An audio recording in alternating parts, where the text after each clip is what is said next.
if it connects. And we're live. Hey, got my buddy Brian Hess in the house. What's going on, dude? What's happening, everybody? What's going on, Ken? Thanks for having me. Hey, Brian and I wanted to come on and spread some positivity and joy and talk to you guys about how to connect with a bigger network, go from being a nobody to a somebody to grow your network, right? And we thought, we were talking and I said, hey man, let's get a hold of this one dude that everybody knows, the one and the only Mr. Jeffrey Gitomer, the king of sales, is with us. Oh my gosh, I am? What's going on, man? Where did I come from? I've been hiding you. I'm going to give you the answer, New Jersey. And people, you know what people say, New Jersey, what exit? I tell them, exit 1. Oh man, I don't know which is better, that statement or the shirt. Yeah, well, listen, the shirt is all about, we had a mastermind meeting today and they're all business people looking to get to the next level. And some of them are doing, 10 million, some of them are doing 500,000, but they're all looking to get to the next level of life and of business. And the only way to do it is to make it happen in that way. You have to huddle with other people. I gave ideas today to people. Honest to God, we're so undercharging for this mastermind. It's not even funny. But just ideas that people could use immediately. I don't know where the hell it is. One guy was coaching minor league teams, sales teams, and as sports people. So I left the chair like that, like he just literally did right there. I was wearing this jersey, a baseball jersey, my Phillies baseball jersey with Richie Ashburn on the back. Nice. And I said, if you're going to talk to these people, you better be wearing their uniform. I said, and the best thing you could do is send them a Louisville Slugger with their name on it. Oh my God! Wow. This Louisville Slugger, I signed it. So when I'm dead, someone's going to pay a lot of money for it.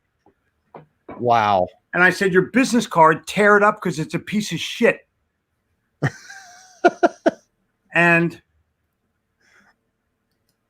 make your baseball card a baseball. Make your business card a baseball. This happens to be a Dave Winfield autographed baseball. He's a friend of mine. Oh my God. But imagine, like I did a seminar for the New York Yankees. They wrote me a thank you note on a Yankees baseball. That's branded. Oh my God. Am I going to toss that baseball? Never. No. Going to keep it for as long as I got it? Totally. I was just at your house recently. Have you checked to make sure you still have it? Yeah, I got it. But here, listen, here's the deal. People don't understand how to use their own zone of genius to be able to create memorability. And in this time, let me tell you something. That's all they got. It's true. You may not be able to give away your product, but you can always give away yourself. Yeah. And people just right now are in a panic, and that precludes them from their creativity.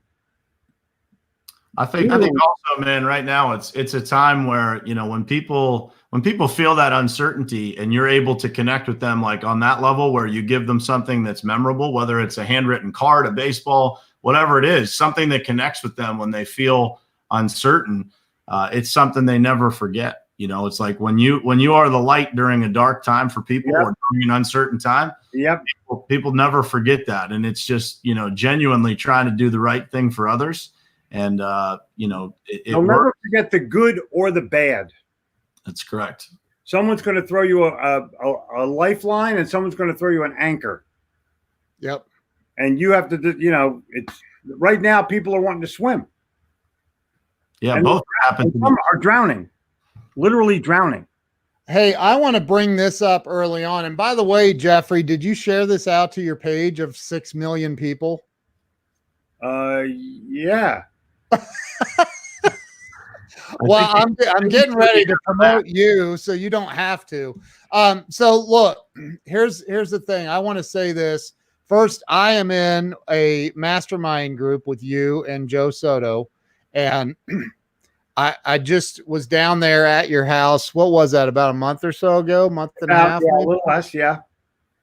And it was life altering for me. I mean, it was absolutely unbelievable.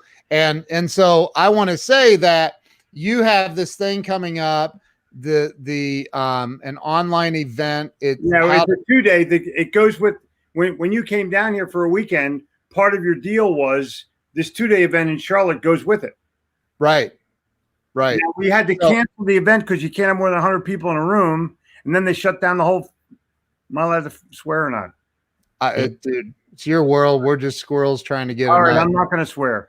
They shut down the whole fucking county. And so all those events are canceled. So we decided let's just do it virtually. We're going to have another event that you can attend for free, unless you're the link that Ken is putting in there is for people that weren't in the 2-day weekend. It's $397, and we have a special. Look who's calling me right now. Oh my gosh!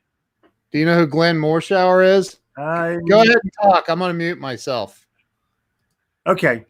We're going to have the 2-day anyway, but we decided we're going to do a freebie and have all these people come on, and we have amazing people coming to this event that are going to speak. A LinkedIn expert, a business expert, a digital marketing expert, an NLP expert, a humor expert, and NLP, you mean neuro-linguistic programming? The guy who was the first master trainer in the world, the guy that trained Tony Robbins. What's his name? Wyatt Woodsmall. Got it. I have a few books back there that are Bandler. Right. He trained with Bandler. Got it. Bandler certified him. Unbelievable. No, you don't understand. This is the smartest person I ever met. Yeah. When you understand that stuff, man, you start cracking the code in a big way, right? Oh. And I'll tell you, he just hung out in our all-day virtual mastermind today for the hell of it and blew people's doors off with his insight. Like, he starts to talk, I'm like, okay, what? What again? What? Yeah. You know when to be quiet, right? Oh, and like, we're friends, we chit chat at night. We have a lot of the same philosophies, and he's just a brilliant guy, and it's wonderful to have him in a circle of friends. And he's going to be presenting on the science of idiots. That's a good topic. Oh, it's a classic topic because he's identified that there's 9 kinds of idiots, and we're one of them. We're one of the idiots. The only question is which one. And then everyone who you said, oh, that guy's a fucking idiot. There's a reason you think he's an idiot. And now he's going to help us identify who that is so we can communicate with that person in a positive way instead of just writing them off as an idiot. Hey, Glenn Morshower is going to jump on. Do you guys know who that is? We're like this. Except this is me over here. Yeah. Glenn is he's a movie star. I mean, he was in Black Hawk Down. He was on the TV show 24 for 7 years. He's on The Resident. He's a pretty big deal. He was calling to see if I'd go live with him. I'm already live. Jump on, man. So he's getting something to eat, and he's gonna come on here in a bit. Okay, so. Cool. But anyway, let me, if I may, jump back in, and I apologize for that. I just thought it'd be a great opportunity for all of us to get on. But so you've got this course or this 2-day event that you're doing, right? And it's this Friday, right? Starts this Friday morning at 9:00. It was scheduled to be in Charlotte, where people were going to fly in. Yep. And they closed the place down, so we decided to do it virtual, and then we decided to sell tickets to the people for $400 you can join. It's a 2-day event. LinkedIn expert, NLP expert, digital marketing expert, me, Jen. I mean, there's people on this thing that are just Steve Rizzo, humorist, going to talk about attitude. He gave one of the best TEDx talks ever, and he's going to repeat that talk as part of it. So somebody asked if there's a link to the event. It's scrolling across the bottom of the screen. I will post it in the comments as well. Yeah, I was going to say I can drop it. Oh, do you want to do that, Brian? Yeah, I can handle it. Yep. Awesome, dude. Thank you. So, hey, Brian's got his shit together. He does. I try, man. Not every day, most days. And I know that your business is in Pittsburgh, but have you heard of North Carolina? Dude, I'm there all the time. We do a lot of work in North and South Carolina. So have you thought about winter? Yeah. We don't have any. Almost every November, I start to think about it. Yeah. So Charlotte is one of the 5 fastest growing cities in the country. Maybe there's a reason. You recruiting me? No, but you're more than welcome here. You want to stay in our guest bedroom? I'll give you half price. All right. Ken, I'm signing off. I'm on my way, man. Yeah, hey, can I brag about your place for a minute, Jeffrey? It's unbelievable. He doesn't like, he's a very humble guy, but holy crap. I asked him when I was there, dude, do you have a golf cart I could borrow to get to the other side of the house? Like, it's freaking massive. We're very blessed. I'll just say that. What? We're very blessed. Yeah. I invested in some real estate that I live in, and our offices are in, and it's the old Lance Cracker Factory, the 3 peanut butter crackers for a dime that are now, I think, $1.49 at the airport plus tax. Yeah. But the guy who rehabbed the place did a pretty crappy job, and so we decided to uphab it. I don't know what you call it, but do a better thing, put a new roof, all that kind of stuff. There's 84 units in the building, and I own 13 of them. And live in 8, office in 5. We have a digital studio, digital, office with our staff, and it thrives, and it's a great environment because the place has ambiance. It's an old brick building built in the part that I own was built in the 1920s. So I can't unplug anything. I'm all connected here. I don't want to screw it. Fine. It's amazing. Like you have the largest self-development library on planet Earth. Is that right? Am I saying that correctly? I'm probably top 2. And I don't know who the other guy is. It's true. Like what you see behind him is like literally 1/5, maybe not even. Like it's 2% of his library. It's ridiculous. I mean, it is crazy. So, but anyway, so I want to talk about, like you're the king of sales, and not only that, you are. I mean, dude. So when I sat in the hot seat at the mastermind, you just started. I mean, there were several people there, but you just started saying, dude, you need to do this. Daughter. I'll get it. I'll mute you. Yo. What's up? Do you want me to mute you? So, I can't turn your volume down, Jeffrey. Sorry. Hold it. I could not. Well, removing him from it for a minute. So anyway, I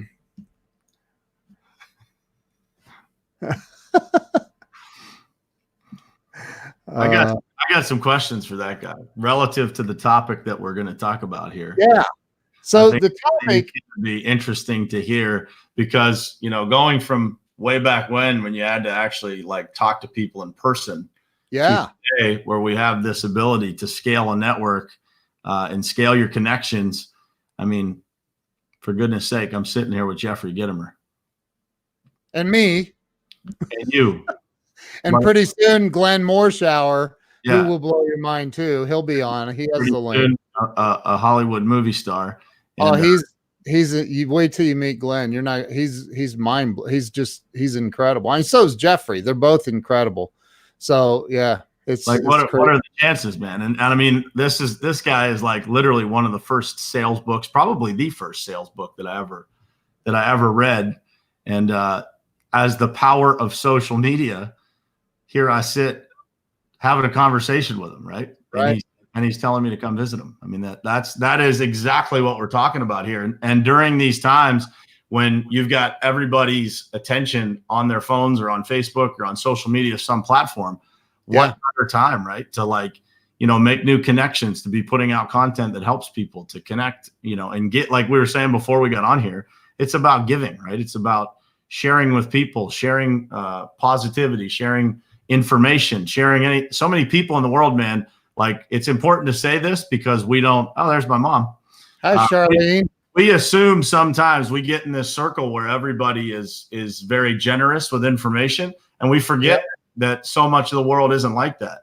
And so, it is the greatest way to connect with people is to continue giving. And, just a shout out to you, man. I know that a lot of people have been recognizing you this week, which is great to hear, but this is what you do.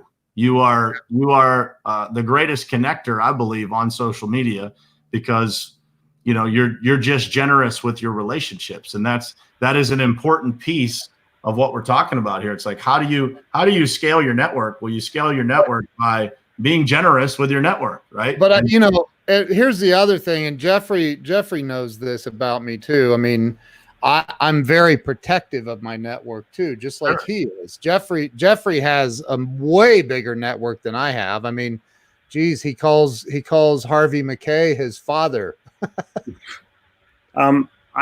One other thing that I should tell you about my network: I've never used my email list for anybody other than our company. Right. For sure. And that's like 20 years of doing it. Wow. And you have a huge email list. I do. I'm very blessed with that, but people are protected with it. I'm not going to send you out some goofy ass. I will multiply tell you about my stuff. Yeah. But I can't. We have a newsletter, and I'll tell you about other people's stuff in the newsletter. Goes out the same list, but not everybody opens it. I have, somebody just said, are you guys hiring? And can I address that real quick? And then Jeffrey, I'd like to hear your thoughts on it too, because this is about how to tactfully connect with people. And this is a perfect question. So the answer to that question is 1000% yes, yes, and yes. All three of us are hiring. And I can tell you right now that if you're a great salesperson and you love commission, you're hired. I'll train you. I would imagine Jeffrey would hire you too. If you can get on the phones and you can sell your ass off. We'll even give you leads. I'll give you everybody that's bought a book from me for the last year. How's that for a lead? Can I have those leads? Sorry. But the challenge is, in any kind of selling situation, how dedicated are you to getting better? Ooh, she sells home improvements now. Windows and doors. That's one closed Nelly. Oh, that's what I did. I did that for a long time. I love that. It's sell or die. Yeah. I have a question for you, Jeffrey. Yeah. So back when you had to actually meet people in person, we were talking about this when you were muted there. I want you to talk about like how you view the difference of like way back when you had to network, person to person. It was like the old school form of networking versus, what you're doing now personally and what you see out there on social media. And how would you recommend people doing it now? And how would you compare that to the amount of work and effort you had to put in back in the day? Well, they're still both ways are still valid. So I put myself in a position where I know how to go out and build my business based on face-to-face. The new person doesn't know the old way. They only know the new way. Literally, I'm writing a book for millennials called Pick Up the Fucking Phone. Because they think that it's all about emailing somebody to make a connection, and the other person doesn't want to be emailed unless they're a millennial. Now, they're going to take over the workforce in about 10 years. But the bottom line is, for right now, people want to connect face-to-face. They want to connect person to person. Yep. And even if you connect online, you still need to have the ability to connect personally. Yep. So for me personally, we do a lot of stuff online, but we provide it on a value-based method, not a please buy from me method. So I'll post a column, I'll post an idea, we'll post a video. Every morning now, I go on at 10 o'clock in the morning on Facebook Live to promote Attitude. We own attitudevirus.com. How the hell could that have been available? But we bought it. And wow. So I come on Facebook every morning and I rant on what the hell do you think? Yeah, exactly. That book, by the way, has sold more than 300,000 copies. Wow. Which is pretty good for it's not my best-selling book, but it's top 3. Wow. Top four. And you have to recognize the exactly my shirt. You have to recognize that it's a new way now, and if you're not in the new way, you're never going to be able to catch up with the shit that's happening ever. So I built a Facebook following. I have 110,000 Twitter followers. I have 29,000 LinkedIn connections. I'm like 50 away from you can't even accept anybody anymore. So I have followers on LinkedIn. So I'm gonna have to send everybody there. But my YouTube channel has like 6 or 7 million views. So I'm trying to be as current as I possibly can, still keeping the old principles. Right. Because the old principles are the ones that have the true value. You're not going to build any kind of a relationship on a cold call, nor are you going to build any kind of relationship on a LinkedIn post unless you can connect personally. Now, this economic time has caused me to look closer at my LinkedIn. And I made a connection on LinkedIn last week. It's going to turn into a lot of business because I'm paying attention to it. And I reached out personally, gave my email address, which you're allowed to put on LinkedIn, thank God. Because trying to do it with somebody from eBay, and eBay's like scared to death you're going to steal their commission or some stupid ass thing. They're idiots. As soon as you try to hoard and hide, you lose. Don't take my word for it. Ask AOL. Yep. You know, they lost 15 million customers in a 5-year period of time. Low technology, lousy service. Low technology, lousy service. They still thrive. They still operate, but they limp. Yeah. They don't walk. I just sent Glenn. Glenn has an AOL email address. He said, and when he told me last week or what, he's like, I'm kind of a neophyte when it comes to this stuff. So the technology. It's below neophyte. Is there a level below neophyte? Like graphite or something. Oh, wow. Look at this. I've been using Home Advisor for leads and they average $100 a piece. My God. That's a lot.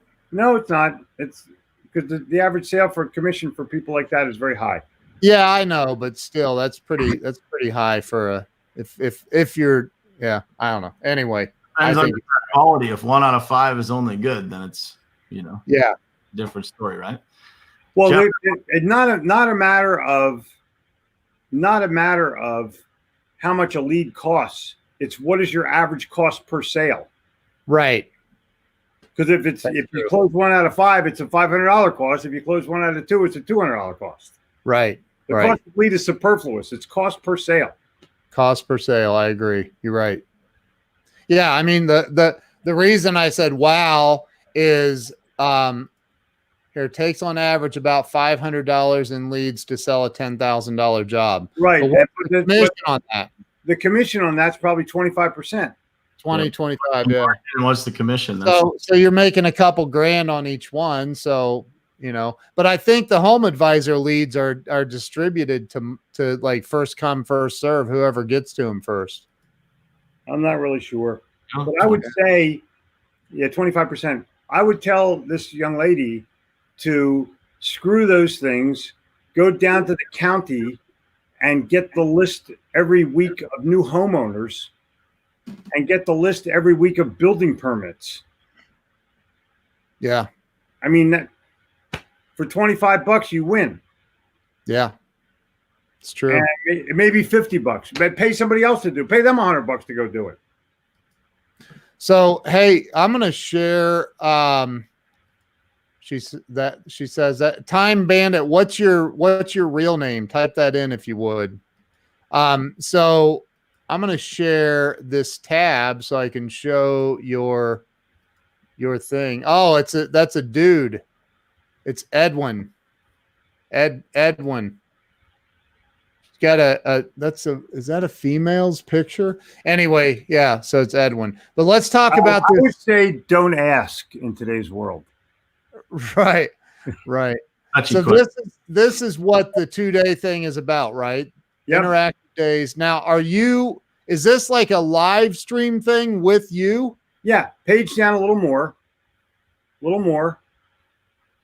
Me, Joe Soto, keep going. Wyatt Woodsmall, the NLP guy. Wow. Keep going. Bryn Tillman, unbelievable LinkedIn expert. Steve Rizzo, funniest person I've ever met in my life, talking about attitude. Jen Gitomer is going to talk about business.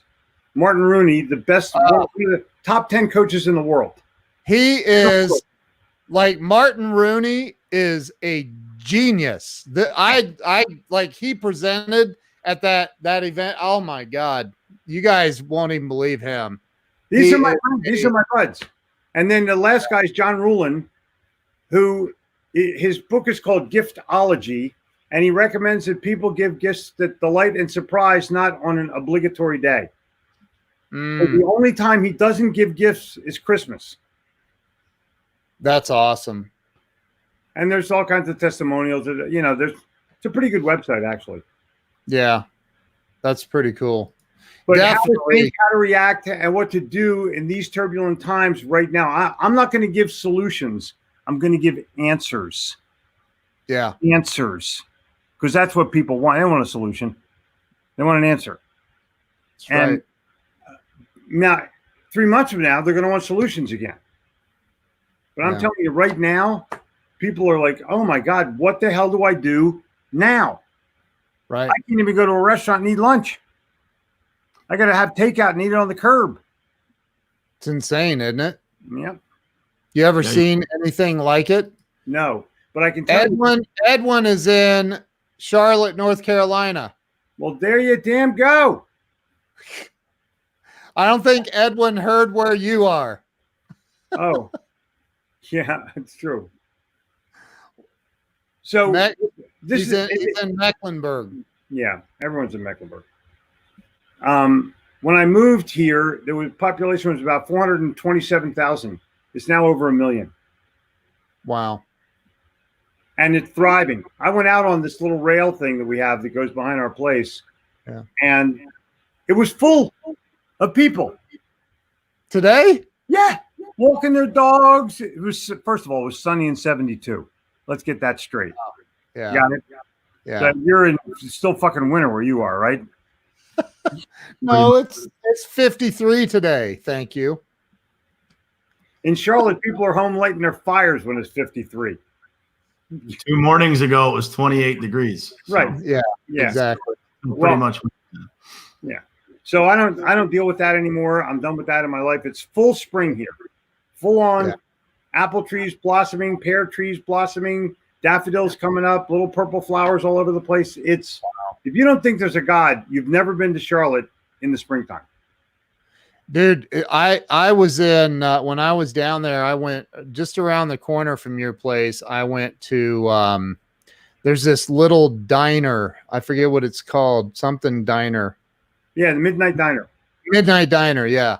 And for the very first time in my entire life, this girl convinced me to have grits. And I've never had grits. I've always said, oh, hell to the no. I am not having grits.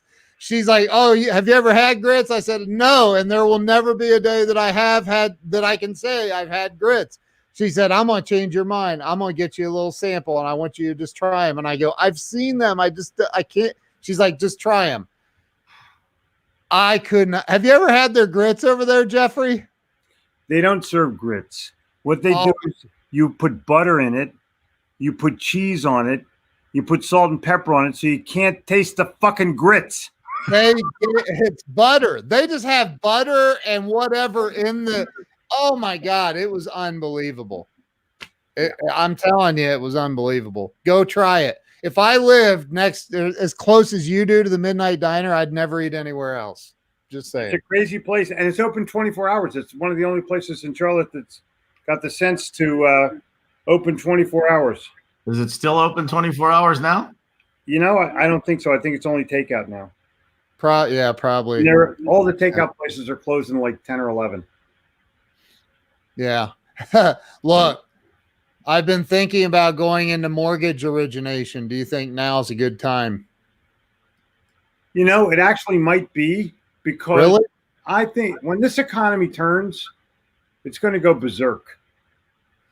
I mean, my feeling is the market will be at 30,000, and the people that were naysayers they won't know what to say. Right. They won't know what to say. But when the market goes up 3,000 points in one day, you know, I went up 2,000 yesterday. I don't know what it went up today. They said it went down a little bit because the Democrats are blocking the. You know, I mean, come on. Why can't you do something that's good for the country one fucking time? They passed it. Didn't they pass it today? Yeah. Well, it's being going through. It went through the House, I believe, and now it's going to the Senate. Yeah. No. I think it's reverse. I think it went through the Senate. Yeah. Now, I don't know. Honestly, I don't know. But I know it's not law yet. Trump hasn't signed it yet. That I can tell you. Gotcha. Yeah, I was listening to an interview the other day with the CEO of FedEx, and he was talking about how he believed that the economy would bounce back. Totally. Yep. Totally. Very quickly, because they still have such pent-up demand from China over to here, from here to China. They are backlogged with distribution and trying to get everything leveled out because of the shutdown that FedEx is do. Because I'm going to tell you one other thing. You can mark this down as a prediction. The Rust Belt will no longer be rusty. Manufacturing is going to come back to this country with a vengeance. Yep. I believe that. We ain't going to have drugs made someplace else. We ain't going to have spare parts made someplace else. We're going to fucking make them ourselves. And if it costs a couple extra bucks, no one's going to give a shit. Yep. Because I'd rather have it than not have it. Yeah, this situation is going to teach people a big lesson on getting things imported. Like, yeah, and with all due respect, and it's not against Chinese people, it's against the Chinese government. They threatened to withhold medication. You know what, dude? Fuck you and the horse you came in on. That's going to cost you hundreds of billions of dollars. Yeah, literally hundreds of billions. So how do you really feel here's about the best part. Look, the best part is they deserve it. Right. You know, if there's no benevolence in this time, what the hell can there be? Right. When the hell can you be benevolent? Ryan said that it's not officially passed. Don't be picking on Pelosi. Jeffrey loves her. Yeah, she's my second favorite person. I'm just Rasputin is number one. Then after him, Pelosi. But anyway, oh my God. What was I thinking? So let's get back to your 2-day course. Oh, yeah. 2-day mastermind or 2-day, what's it By called? The way, it'll be funny as hell. It's going to be laced with humor. I guarantee that. I guarantee it. And it will hey, Bob Donnell? Yes. Bob is an amazing dude. I love that guy. He's amazing. And he loves you too. He's a nice guy. He's a great guy. Yeah. This event is going to be, first of all, it's the first time we've ever done something like this. So we're setting up all kinds of tech equipment to make sure we're not doing Wi-Fi. We're doing on a landline with, the hardwired landline. Yeah. Yeah. To make sure that our connections are stable. And shit's going to happen. I can guarantee you that. But the bottom line is this. It will be information packed and so full of value, people won't be able to believe it. And we're putting the whole thing up on a private online site so that anyone who buys a ticket or attends can have it forever. And I think it would be, to put it into perspective for anyone watching. I don't know if this is on your website or you talk about this. And if you don't, and it's a call in kind of thing, then just say that. But if I was Coca-Cola, I don't know why I'm thinking of Coca-Cola. Oh, maybe it's your shirt. But if I was Coca-Cola and I wanted to hire you to come and speak to my company for a 1 or 2 hour event, is that expensive? 45,000. 45 grand is what you charge for a keynote speech to come and they have to fly you first class and pay for your hotel and your food. My ass, though. They don't have to kiss my ass. I'm just regular. I customize every event. Right. And I'm blessed to do them for big companies all over the world. So I've done 2,500 of them. So it's not like it's my first rodeo. Right. But the bottom line is, right now, people need what I have to offer. Why would I not offer it? But you're only charging $400. No, 300. 300? Yeah. Dude. I know. I feel like I should set up some kind of a financing thing where I finance it for people at a high interest rate. Right. You take the return. Listen, if we weren't in the shitter, this would be a $2,000 event.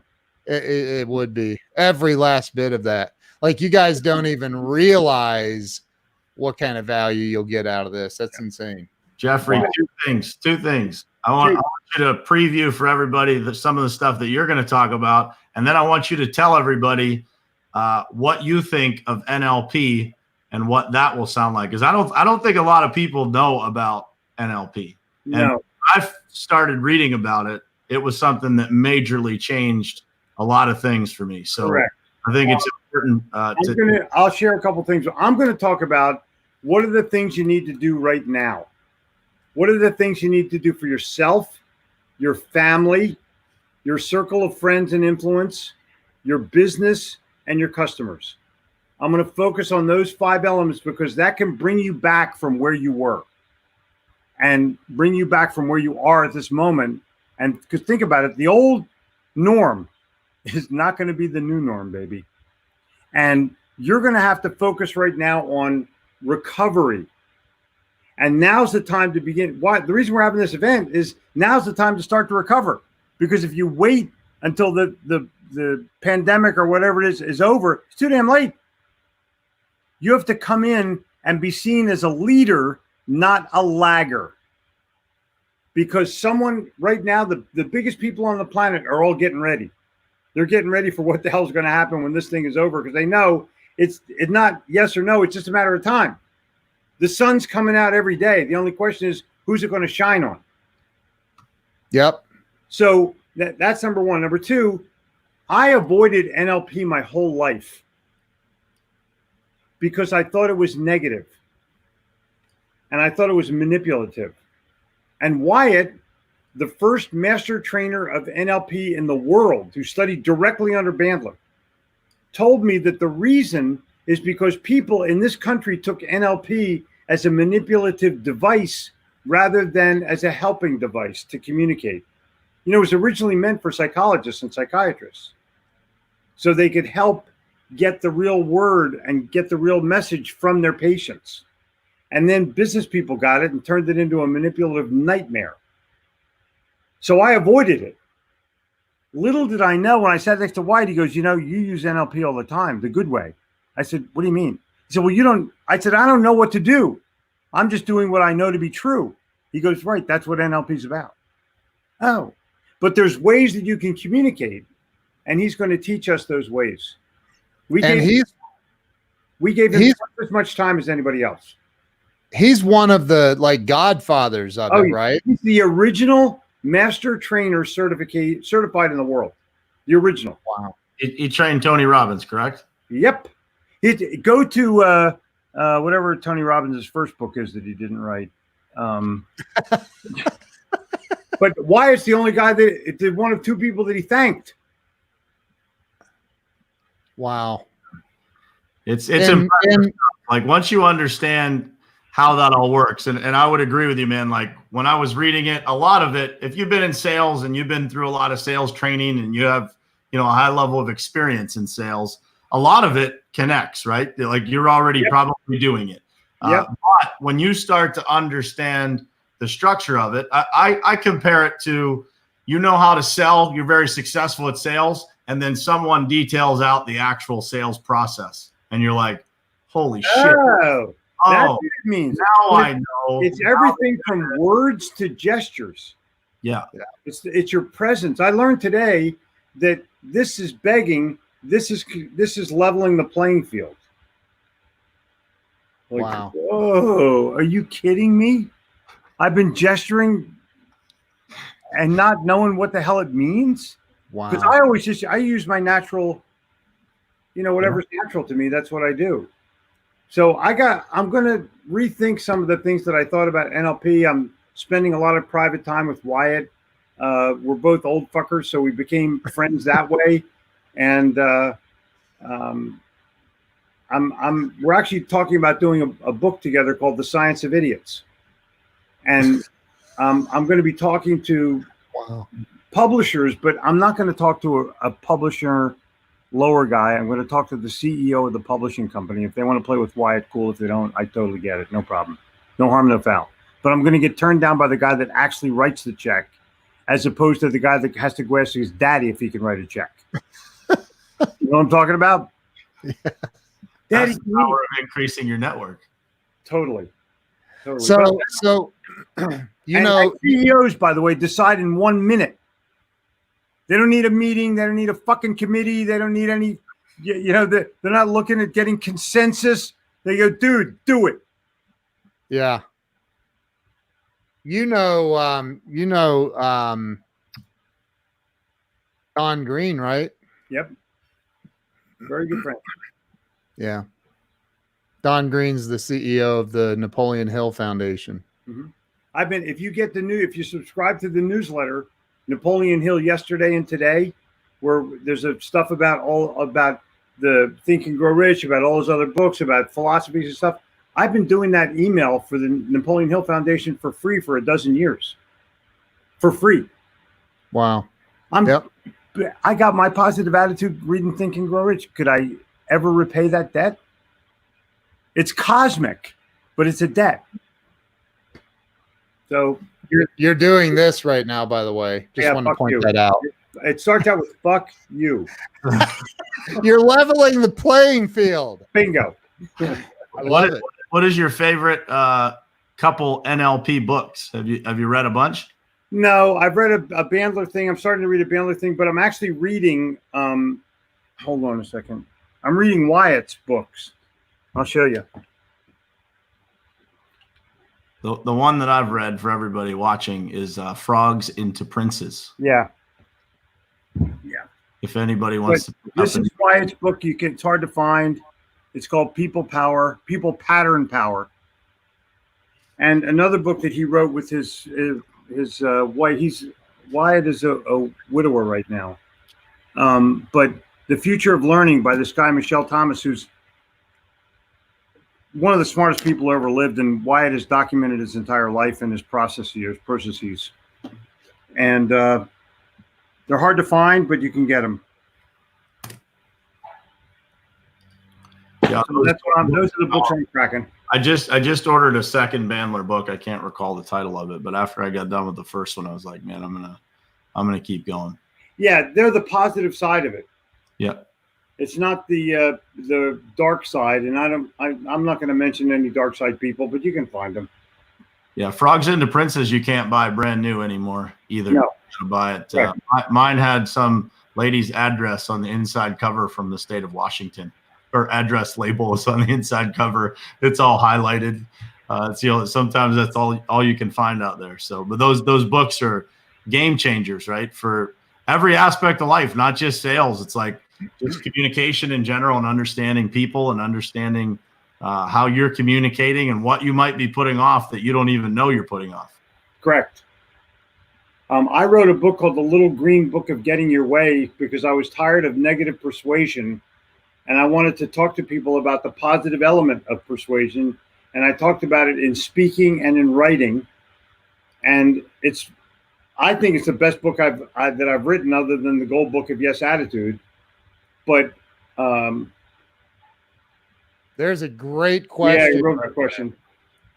Most difficult connection I made. I don't. I'm very blessed because of my name and my reputation. I can pretty much connect with anybody. Yeah. And they'll take my connection. Oh, you're that. They may not know my name, but they'll know the Little Red Book of Selling. Yeah. Or they'll know something that I have done. But what about before that? Before you got your celebrity, just knocking on the doors. I tried to do it by targeting people that I wanted to meet, and then finding out if there was anyone in my network that might have known them or had a way for me to connect with them. That was the most important thing. If I did that, I sold Revlon, the Charlie T-shirt in the 70s, because my aunt had a brother who worked for Revlon for 20 years who gave me Charles Revson's personal phone number. Wow. No. Glenn Morshower, meet Jeffrey Gitomer. How are you? I'm well, sitting here enjoying an evening in Dallas. Dallas, Texas? Yes, sir. I've heard of that. That's the home of the piece of shit fucking Dallas Cowboys. I'm from Philly. Is this program called How Do You Really Feel? Yeah, it's called How Do You Really Feel. No, it's called Last Game of the Season, when you had a chance to get in the playoffs and fucked it up again. Well, this is why I don't define my life via any pro team. So yeah, I get it. Unfortunately, I do. I grew up in Philadelphia. We define everything by our sports teams. Oh, okay. Some kid from Dallas today literally said, "How many rings do you have?" And I said, "1." And that's all I needed to say. So now, wait a minute. So am I handling that kid's karma? Is that my job to pick up his shitty karma? No, oh my God. What did it take? 45 minutes to have the fingers flipped? No, wow. Wow. Or 45 seconds? Here's the deal. I came here to talk about love, kid. We're just trying to bring some level of normalcy back to the world here, right? Understood. People off. You're endearing to me immediately. You're old and you're bald, and I'm the same. So wow. we have that in common. Oh my God! Hey, Glenn, this is also my buddy Brian Hess over here. Brian. Hello, Brian. Hello, Glenn, Brian. Did you want to shoot me the finger as well before we get underway? Or not, Glenn. It's it might be the front seat of the wrong group here, but I think I'm the most respectful guy on the panel here. Oh yeah, I could tell that right away. So, what have you guys been chatting about? I just jumped in. We've been chatting about the economy. We've been chatting about the situation that the world is in right now, and how we can bring a valuable message to them to give them hope and faith in their future. But I define hope literally as you have to give hope to yourself. You ain't going to get it from somebody else. Yeah. I find that to be true with most everything, don't you think? Yeah. Do you do Instagram, Glenn? I have an Instagram account, but I don't do it. It was one of my students that insisted. They all call me Daddy. One was like, "Hey, Daddy, you got to have Instagram." So I think there have been maybe a total of 3 postings on my Instagram, and none of them were done by me. I think the answer might be no. Glenn, I followed you. You didn't follow me back. Well, there's proof that what I just told you is true. Glenn, I was told at one point that they didn't allow AOL email addresses to sign up for Instagram. Oh, there's your finger. There's your finger. Oh, my gosh. Hey, Ken, you want to make it the triple play? No, I will not do that. Hey, listen, not in an effort to shift gears here, but I had a very clear-cut epiphany that I wanted to share with your audience tonight, and it's not long-winded. I actually have a solution. And please know there's not a punchline coming. I have a solution to what we're in the midst of right now. I have a solution. And I would love this solution to travel to the government because it is actually very simple. May I share this solution with you to the COVID-19 situation we're in? Were you guys referring to that, or was this a completely separate? No, you're fine show? with it. We Okay. not go Democrat or Republican, but we all know who we are. I mean, it's affecting everything. So obviously, and some to a greater or lesser extent, but people are either being directly or indirectly affected by this. And certainly, if not in the health department directly, they're being affected financially, or they have dear loved ones who are affected. And if indeed you believe in the theme of connection, then you are going to be affected. So here's the scenario as I see it, what's currently going on. And I'm going to use a metaphor as a teaching tool here. And this is what I've shared in my lives in the past couple of days. Our world right now can be likened to 6 human beings going out in a boat, out into the ocean, not a lake. They're taking this boat out into the ocean. Our current scenario can be described this way. We have 2 people who are actively fixing the leaks in the boat because the boat is taking on water. In other words, if we don't do something about it, it will sink. So 2 people in the boat have become very proactive and they are plugging holes. A third member of the 6 is using a big pail to bail water. And they are working feverishly to get out the water that the boat is taking on while these other repair the holes. The problem we have is that there are 3 more members, the remaining 3 of the 6, who are actively drilling holes in the boat with their behavior. So the solution to me is threefold. 1, become conscious. Become conscious. Okay? 2, because we can't do diddly squat in life in general until you become conscious. It's something we impressed upon our children from day one. And that includes loving, and I put love on the same shelf, but you can't even love properly until you become conscious. So you got to become conscious. 2, you've got to understand math. And I just gave a tutorial on math. This is a mathematical equation.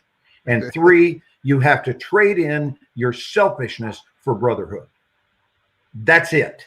That theme, if we can pull people's heads out of their butts and transfer me consciousness to we consciousness and follow this, we will see those numbers come down. We will see the curve flatten. But this is a world that has a sector of it that doesn't give a shit about anything other than itself. And that is problematic. So, you know, we unfortunately, we get to be caught up in it because they don't give a shit. You know, it'd be a lot of times we can escape the karma of others. A lot of times we can escape their behavior. But when you're talking about a global condition, then everyone's behavior matters. That's it. That's my addition. I would challenge you that we're going to take the curve of the people that need to deal in brotherhood and split it, because the younger generation has a philosophy of I'm entitled to this. Don't fucking take it away from me. That's number one. And their mommy is still paying their phone bill. Right. What is, I agree with you, but let me ask you this. What is it they are entitled to? Are they entitled to disease? They don't give a shit as long as it's free. Okay. Are they entitled to disease, or are they entitled to just their freedoms? They don't seem to care about it. Okay. You know, look at South Florida's beach a week ago. Yeah. They don't seem to care about it. Okay.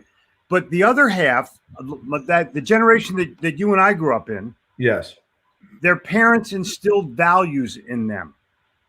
The value of life, the value of prayer, the value of ethics, the value of morality, just basic fundamental values that stuck with you literally to this day. That's how you're able to espouse what you just said. Yeah. Hey, can I jump in? No, yeah, it's your show, of course. Yeah. I want to ask everybody. Oh, simple. Share this out. We only have 28 people on here, and that's because you're being selfish. Share this out. I've already done my sharing. I shared right before I popped in. I know you did. I shared just in time to have all my people watch me be shot in the finger. And if I'd have known it, I would have said, no, get on right now, and you'll get a chance to see that. There's a form of selfishness that is actually okay. Yes. You be the best person you can be for yourself first, so that you have the possibility of being the best you can be for others. Couldn't agree more. And so the people that are drilling the holes in the boat, they're just dicks. The world's full of dicks. Mm-hmm. And so dick reduction is really what we need. I'm not saying it as a joke. This would be an ideal time for dick reduction. Exactly. Not in size, just in numbers. Right. Right. Oh my God. But wow.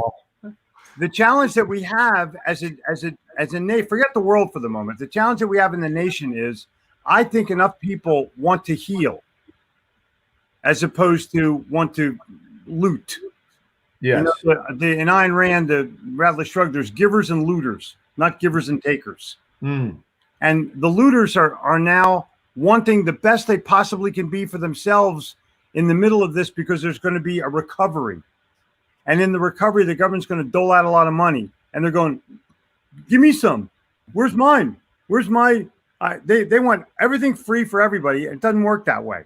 Right. What we're going to do is recover, and then everyone gets their ass to work. I'll give you a crutch, but I'm not going to make it a way of life. Yeah. I have a question, because I watched my CPA did a live stream today, and he was explaining this $2 trillion deal. Because I mean, that we have $2 trillion just laying around, I'm sure. We print it. You don't understand. We print it. I know, right? So if we went back on the gold standard, it wouldn't matter. I know, right. I would look for that as a next move. Yeah. But he was explaining that if you make 50,000 or less a year, you get 1,200, and up to 198,000, you get like I think $2,400 or something. And my question is, and this is going to piss off a lot of people. I know it never stopped you before, Ken. Hey, I didn't flip you off, just for the record. I love you, baby. But Glenn, I was pissed off before I ever got on the show. I understand. And I told Jeffrey, if he comes on, he's got a 2-day event he's doing online starting. That's what the thing is scrolling across the bottom. He's doing a big event with a bunch of really famous, great people. So that's what that is rolling across the bottom. But anyway, so how is $1,200 really going to make a difference in some? I mean, I understand that's it. Look, I wouldn't turn down $1,200 if they're just going to hand it to me. But it's going to make a difference mentally. It's going to tell people that, hey, we're here to help you. We're here to give you a helping hand. Now go out and earn the rest of it. Yeah. It's not like go figure it out yourself. I agree with both. I mean, I agree with you, but I also would add that I think it's relative. The value of money is always going to be relative. So $1,200 to someone who doesn't have a pot to piss in is like winning the lottery. Right. You and I mean, and I'm not one to turn my nose up to $1,200, but $1,200 is not going to dramatically affect my life one way or the other. And believe me, I'm in a state of gratitude about that. And I wake up in gratitude every day that my life is what it is, but I also understood every one of us at the end of the day are responsible for designing our lives. Everybody is responsible for doing that. And we can't blame our upbringing for it. That excuse is good for about 5 minutes.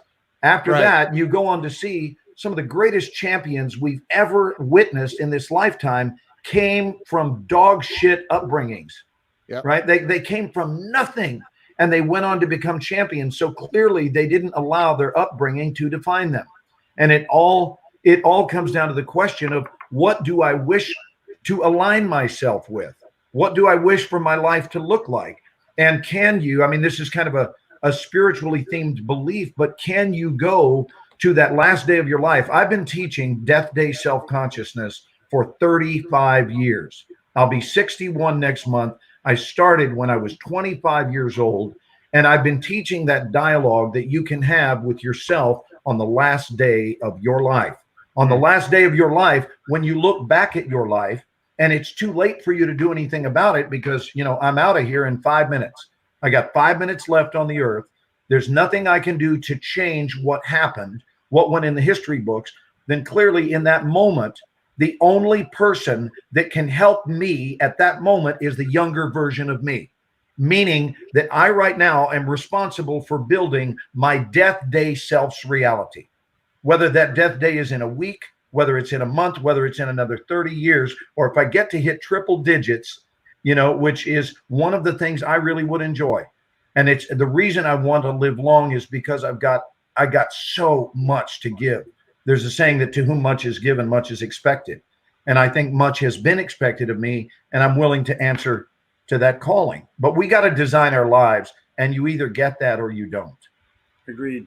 But I'll tell you, as we talked about a little bit earlier, Glenn, I'm grateful for my parents who helped me define who I'm supposed to become. Yes. And what I learned from my parents is how to parent, either good or bad. Mm-hmm. Like they grew up an old way, and I didn't grow up that way. They spanked me. I didn't spank my kids. Right. So you ditched the methodologies that you esteemed to not work, and right. You kept the ones that did. Right. I asked it's like playing gin, Yeah, exactly. I asked my kids questions rather than spank them. What the hell is gin? May I reach out across the screen? What? Wrong way. Can I reach out across the screen and actually shake your hand? We have two children that are 40. My son will be 40 tomorrow. Wow. And because of this situation, we don't get to be with him. And rest assured, that hurts. They live in California. We live here in Dallas. But our son is 40. Our daughter will be 38 this year. And both of them are sane people who really grasp that. And we never hit either one of them. That whole saying, spare the rod, spoil the child. I have an opinion about that. It's bullshit. It's bullshit. And it was made up by bullies. One of my mentors who for 35 years who passed away, very, very wealthy guy in Miami, big family.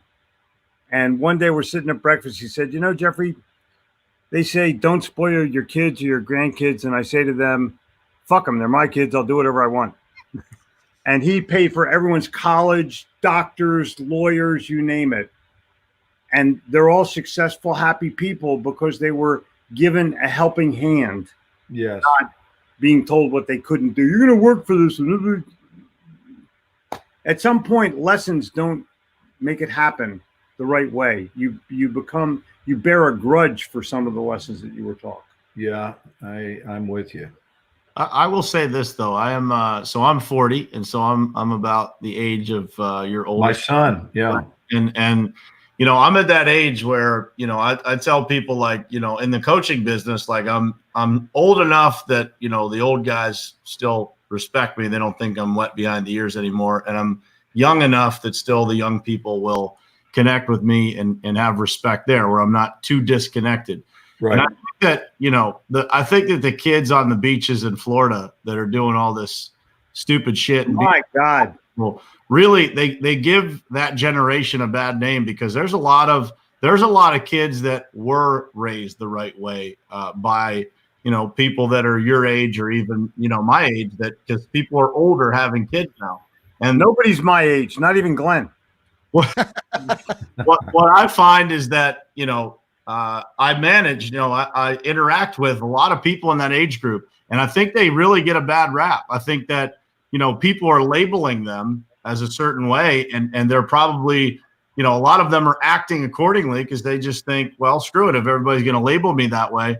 But I think there's a lot of young adults, I will call them, that will lead the way when things get tough. And I think that this might be a situation. It'll be, there's one of the guys I interact with regularly. That kid's 20 years old, started a seal coating business on his own right out of high school instead of going to college, and is building a business down in Maryland, on his own, working his ass off, looking for every single tip. And so there's a lot of kids, what we would call kids, but young adults that are out there that are grinding. And I think this is a wake-up call for a lot of people. Oh, no doubt. No doubt. Amen. It's not a side hustle. It's a hustle. right? Right. That's Well the whole said. deal. It's either a hustle or not a hustle, and Uh, college is in for a rude awakening. Oh yeah. I mean, Well, a rude awakening. maybe it's Glenn? just the angle, Brian, but from this angle, you don't appear to have even a drop of amniotic fluid on you. Yeah. Just to be clear. Very true. You know, Well- hey, Bob Donnell was telling me, Glenn, I think it was Bob told me that you teach in your because you have the acting school where you teach actors and actors. Correct. And that you say, and I'm going to paraphrase because I've never heard you say it, so you can correct me if I'm wrong, but it's something like, how many of you say, I came to Hollywood? Oh, I'll tell you, you can stop right there and I'll take over because I know what he's referring to.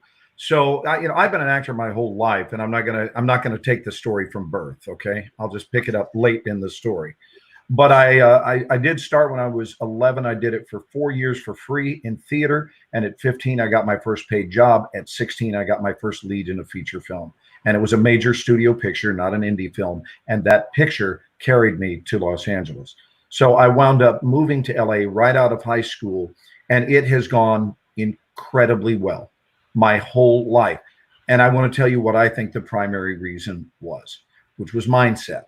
I believe that I have talent, but I also don't understand why you would pack your bags and leave your family and everything and move to the West Coast if you don't believe that to be true about yourself. So now I'm just in a large pool of very talented people. Here is where I differed. You know, they say, and of course we know we're referring to the Dick Van Patten family whenever we say they. But when that was sarcasm. When I moved to the West Coast, I decided that so many people use the word pursue with regard to a career choice, and especially with regard to acting. People say, oh, so I'm pursuing a career in acting. And then I started teaching when I was 25, these massive gatherings of actors, a course in what was called at that time audition mastery. I was teaching how to book the job, the art of booking the job. The first thing I did is take away from them the notion of auditioning. I said, every one of you are going to work more when you stop auditioning.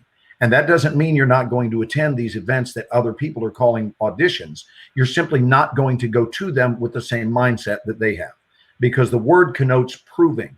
The word connotes earning the good opinion of others. And I can prove it.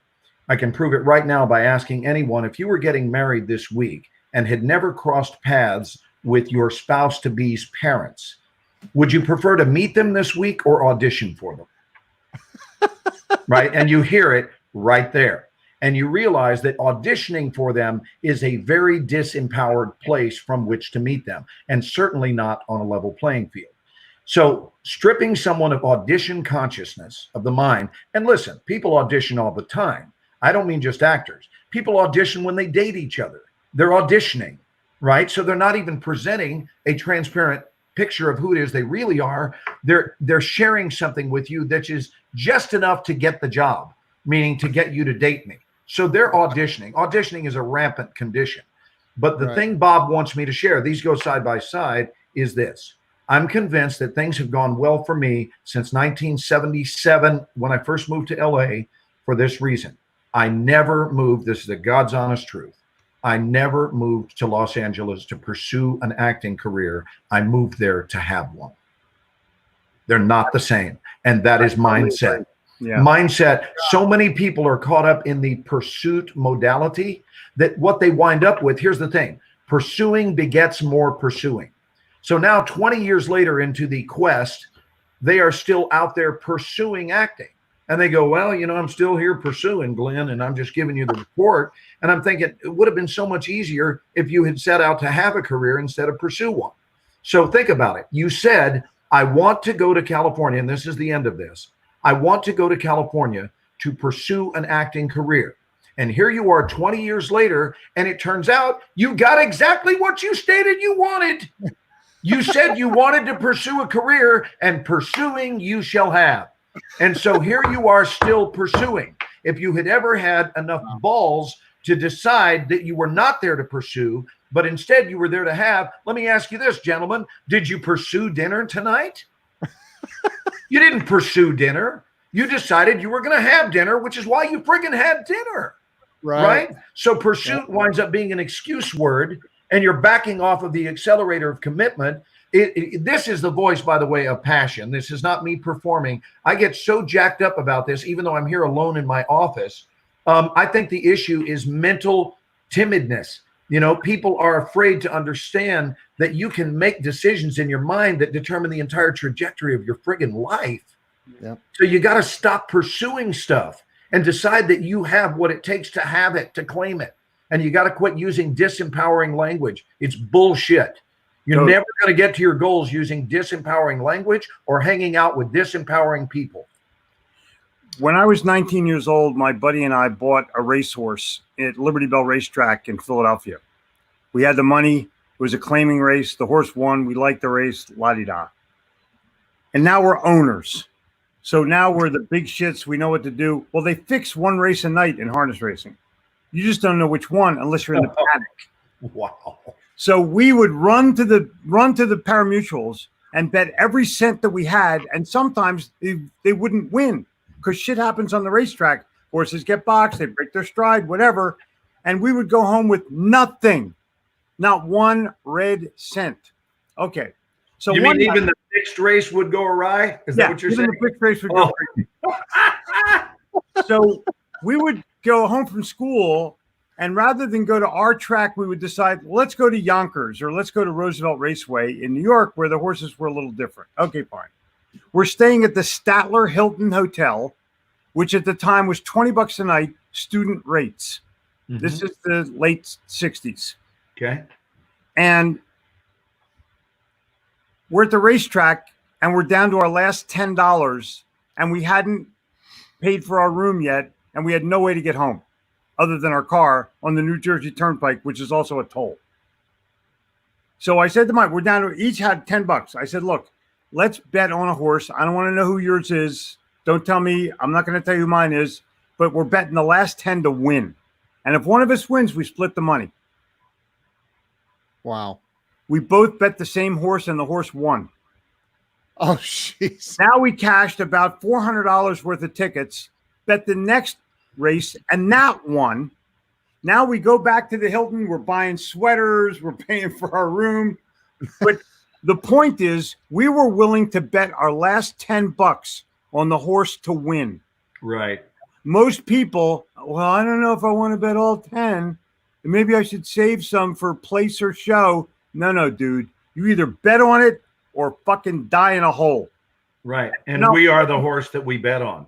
Oh, yeah. I bet on myself now. Right. We are the horse we bet on. I go to Vegas once a month to do a seminar. I've been doing that for 20 years. Yeah. I don't gamble. Well, actually, I do. I go to a store, and I bet the owner of the store $200 that I can own that shirt, and I win every time. Every time. Well said. So I go home with the shirt. But the bottom line is people are not willing to risk in this time. Yes. People are not willing to place a bet on themselves to win. Yes. They're waiting for somebody to give them some kind of fucking handout. Yeah, it's so true. My Jewish stepfather, I was raised Jewish, and he adopted us, and we were little Northeast Texas Baptist kids. And he was such a powerful presence in my life. And he told me a story when I was a teenager. He said, and it's just beautiful. It's about horse racing. He said, son, and he said, I woke up when I was in my 30s with just a vision. It was based on a dream. And he said, and I dreamed that I should wait until the 7th day of the 7th month to bet on horse number 7 at the racetrack. And I'm big on acting on my dreams. So he said, I waited until July 7th, and then that's 7/7. And I went out to the horse track and bought the program. He said, son, I didn't know jack squat about horse racing, but I looked at the program, and the damn 7th horse, in the 7th race was named Lucky 7. And he says, how can I go wrong? Right. I got to do it. So he bet everything he had available that day to bring to the track on the 7th horse in the 7th race. And the horse's friggin' name is Lucky 7. I said, what happened? He said, the fucking horse came in 7th. Exactly. Exactly. And that's the man who raised me. Okay. So I learned a lot about a sense of humor. Brian, you turned red while laughing. That's hilarious. I was not expecting that answer. I know. Nobody sees it coming. That's what's great about it. Money one. I was not expecting that answer. That's fun. Because you don't understand Jewish humor. The whole time that you were talking about your mindset and auditioning and all those things, all I kept thinking was, man, I want to get the king of sales opinion on how that relates to prospecting, because it's literally identical, isn't it? Like when you pick up the phone and you're calling people, it's the intentionality that you have and the energy that you transfer and the confidence and the everything about the way that you communicate on that phone. It starts here. And so when I have a coaching program, when I coach people, it's like, I tell people like, man, I'd love to be able to tell you that this is all about, the process and the, everything that you do, the technique and all that stuff. But it's truly probably 10 or 20% that, and 80% or 90% right here. It's the intentionality of it. So Jeffrey, what's your opinion on that? Well, I'm true to Glenn right now. I think his philosophy is exactly correct. If you're going to audition in front of your girlfriend, that's my wife, Jennifer. Hi. I didn't know I was going to be on video. Yeah. Well, now you know. Charlie, you want to say something, buddy? Okay. We have a couple dogs here too, but you don't go to your girlfriend's parents and audition with a slide deck. Like, let me share with you a little bit about my history. Let me share with you these slides. No, dude, you sit down and you talk to them, human to human. And if you can't make that human connection, there's no reason for you to be there. And if you say to them, well, I'm really nervous, that's because you have no self-confidence. Go build your self-confidence someplace and then come back so you can earn respect. Beautifully stated. Your boyfriend's going to leave and go, honey, what are you going to marry a pussy for? Huh? I mean, seriously, the guy was like, wet his pants. It's sitting here. So I'm challenging you that you have this opportunity to educate yourself, and you're worried about what the War of 1812 was about. Don't worry about the War of 1812. Worry about who you become as a human being when you emerge from that lesson. I literally, Glenn, I learned one thing in college. The date in history doesn't matter. What happened in response to that event that day, that's history. That's been the lesson in every single live feed that I've done in the last week and a half. It's the only thing I learned in college. Other than I learned how to sell homework for cash. Right. And bet on the horses. I ran football pools for my bookie. Temple University, Philadelphia, Pennsylvania. 5 year. I was on the 5 year you don't quite graduate dropout program, which I completed successfully. But I love your sense of humor. If you're raised a Jew, you go to college no matter if your ass falls off. Right. I understand. I was bar mitzvahed, brother. Woo! Don't ask me to recite the 4 questions because I can still do it. And I was bar mitzvahed, just for the record, by a rabbi who sounded just like this, which is just weird as can be. Oh, When you go to a synagogue and somebody's going manish tana halayla hazeh, that's weird. Okay, it's just weird. That's just weird. Yeah. Hey, boys, y'all straighten up. We're over here trying to have a bar mitzvah. I mean, it's weird. Hey, let me. It's the truth. That's my background. Let me ask you, gentlemen, a question. I want to pose a question to the panel, which is, how do we, going back to the collective consciousness that's sort of expressing itself right now with regard to the ignorers down on the beaches of Florida. At any point, we are either part of the problem or part of the solution, no matter what's going on. So what can we as a people, those who are on the solution side, what can we do to influence those folks in a positive manner that increases our chances of more people surviving, fewer people getting sick? What can we do to be proactive and move this towards solution instead of us just fussing about how piss poor certain aspects of society are? What can we do something about it? Keep this in mind. the people partying on the beach was not a problem. It was a symptom. Who they become, that's the problem. So trace it all the way back to societal, whatever it is, the open world of social media, or their parents being part-time parents, whatever it is, they were there as a result of what happened. They didn't just say, hey, everything's screwed up right now, let's go to Florida and party. That was an expectation that they had, and they weren't going to stand that. Nothing was going to get in the way of that. Nothing. And well, that's just dumber than shit. Oh yeah. But let me tell you something. Those are the children of people that we're friends with. And you have to, it starts at home. It always starts at home. And when it starts at home, it becomes a reflection of who they are as parents as to how they act in the street. But I mean, you back in your days, I'll be 52. I knew I could get the finger again. I already got it. Okay, now I feel like I'm part of a finger receiving brotherhood. Okay, let me tell you about back in my days. I'm friends with a guy named Richard Brody, who you don't know, but he wrote Microsoft Word 1.0. That's not his claim to fame. His claim to fame is he invented the little red line that goes under the word that's misspelled. That is iconic. Okay. So I'm texting him on my flip phone to let you know how long ago this was, that I'm at my high school reunion in Haddonfield, New Jersey, and I'm at a Starbucks, and they didn't have Starbucks when I was growing up. And he immediately texts me back saying, they didn't have coffee when you were growing up. Which puts it in its perspective. Right.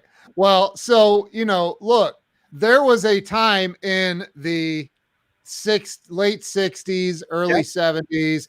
I knew it well. You had, right. But you had what was the event in New York? The Woodstock?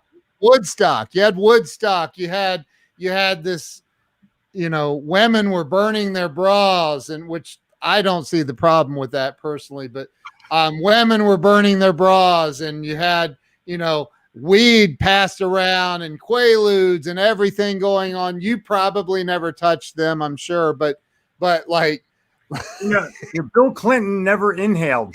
I never exhaled.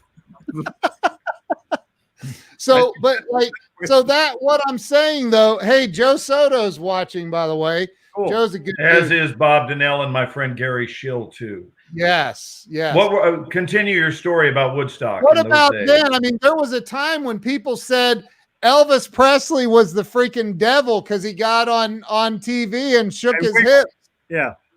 So, like, is it really that much? And I'm just playing the devil's advocate here for a minute, because I think that the kids that are on the beach doing their stupid crap, I think that's idiotic.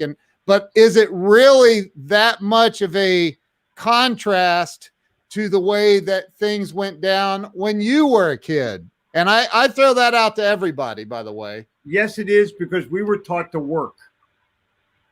And we were okay. My family, I was upper middle class growing up. We founded a country club. My father sponsored a guy on the tour. Money doesn't grow on trees, son. If you need money, the best thing to do is get a part-time job someplace. Now, did they give me stuff? Yeah, they did.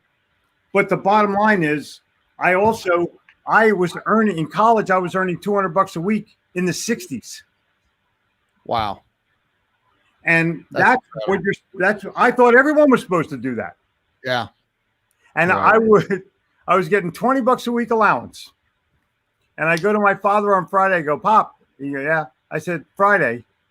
What does that mean? Allowance. It's allowance day. My father would give me a 20. I'd pull a wad of fucking money out of my pocket. And I go, thanks. Back to my pocket. Let me ask you this: Were there things expected of you to receive your allowance? Did you have chores? Yeah. Did you have thing you need to do so that you weren't having bolstered this belief in entitlement, and you were taught what earning looks like? Totally. I worked at my father's factory.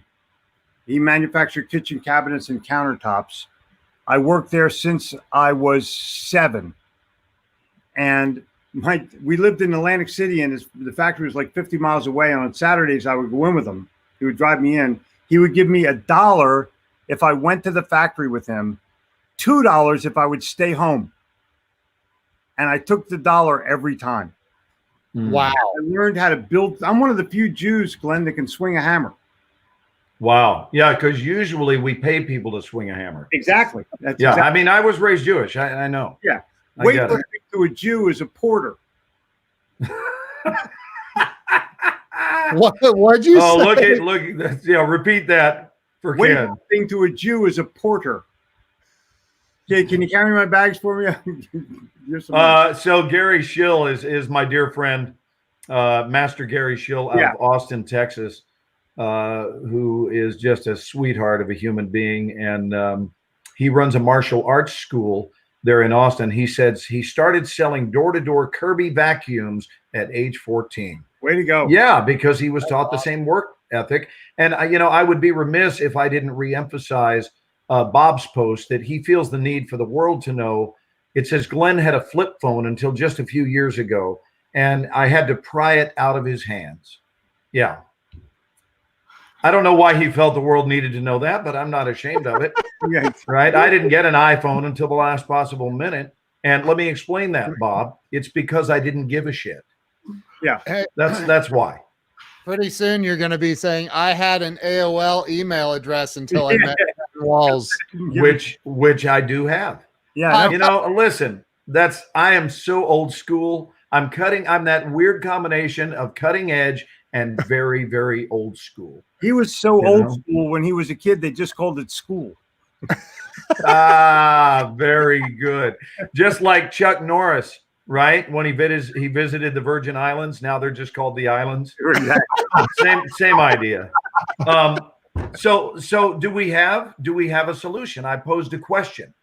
Do we have a solution? What do we do about this? Because I have one theory that I think is going to be a call to action, and it's not even my theory.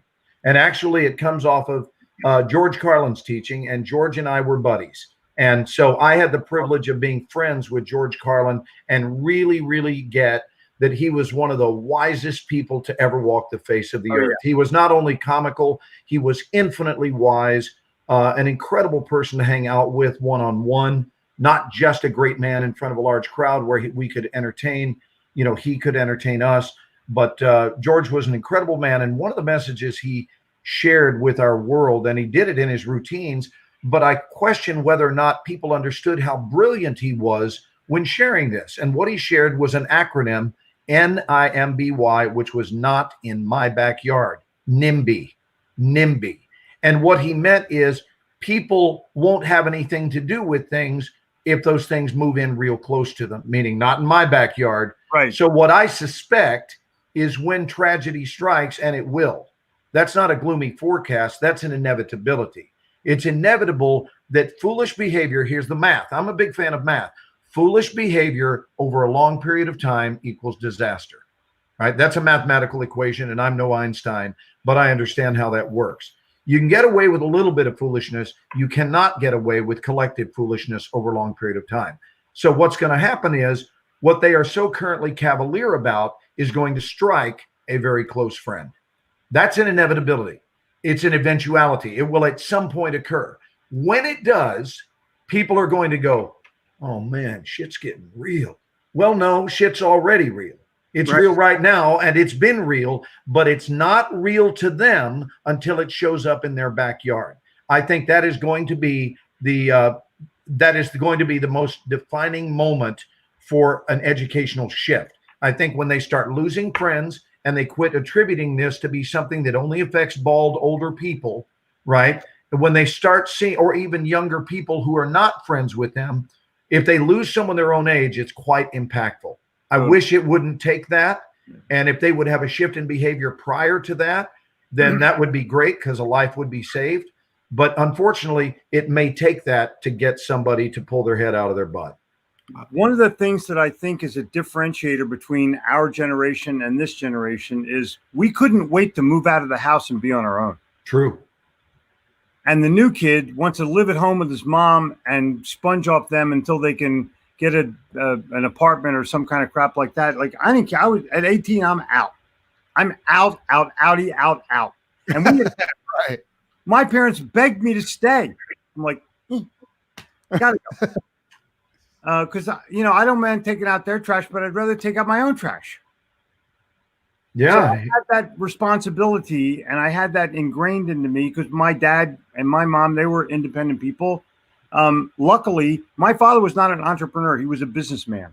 What kind of business? Was he in the garment industry at all? No, but I was. He manufactured. See, I know my Jewish team. Exactly. He manufactured kitchen cabinets and countertops. Wow. And his father was in the plumbing supply business. So they were businessmen, not entrepreneurs, because entrepreneurs didn't exist yet. But everyone who came to our home was in business. Whether they were a doctor or a dentist or a real estate developer, but some guys had like a janitorial service, or they were, whatever business they were in, it was their own business, because Jews at the time were taught, own your own business, earn your own money. Can you repeat that so everyone hears it? Jews were taught growing up, own your own business, earn your own money. Wow. There were one of the reasons that medical schools were what they were. They had quotas. You could only have so many Jews in the school. My uncle became an osteopath because he couldn't get into a regular medical school. Great grades, couldn't get in. Wow. But that was then. Right, exactly. I don't remember giving a choice. I was out before 19. That's correct. And some people make their kids pay rent. Big mistake. Just get the hell out of here. Go figure it out. So, Brian, tell us what the solution is. Amigo, you're the youngster of the bunch. You're no kid, but you are closer generationally. What needs to be done other than complaining, which will solve nothing? What do we need to do to experience a shift so that we can get out of this sooner? Not soon. I think soon is a joke, but sooner. Next generation. How about that? I'm going to throw a curveball at you, because the whole time you guys have been talking about these kids on the beach and, everything that they did, I keep thinking about the mayor of Boca Raton in Florida showing a picture of a bunch of boats tied together, like 12 or 15 boats tied together, all adults, all partying out on Lake Boca when everybody's supposed to be, practicing safety and social distancing. And that thing was shared thousands of times. And I hate to be the bearer of bad news, but as Jeffrey said, those are the parents of the kids that are on the beach. Right. And some of those people are our friends, right? And so I think that in all reality, it is something that has to be, and Jeffrey said something earlier, I don't think you were on yet, Glenn, but he said, what the lesson that we're going to learn from this, what's going on right now, is we're no longer going to depend on China. We're no longer going to depend on other things. We realize the responsibility of taking care of ourselves, hopefully. And I don't think that we will ever have a full answer to that, where the solution, there's a real solution. What we can hope and pray for is that the next time this happens, there's a lot less dipshits on the beach. That's true. I don't think there will ever be no dipshits on the beach. I just hope that it's a lot less, or that they think twice, or, that the impact is different. Because as long as you have those adults out on boats that are the same exact problem as those kids, and then I shared this on my page, and I had some jackass come on my page and say, I don't understand what the problem is. And so then I go on his page and I read this long rant about, how this is all just nonsense, and it's this and it's that, and we shouldn't be practicing any of this stuff. And so I went back to my thread and said, never mind, I answered my own question. Which one's your boat? Right. Well said. I'm going to just throw something at you, and you can just kind of take it for what it's worth. Until people realize you can love or hate the president of the United States, doesn't matter. But his philosophy was put America first and Americans first. That's huge. And anybody who refuted that at the beginning, because racist, is a misogynist, whatever the fuck they were saying, what happens now when China's threatening to keep our drugs, our medicine, so that people can't win?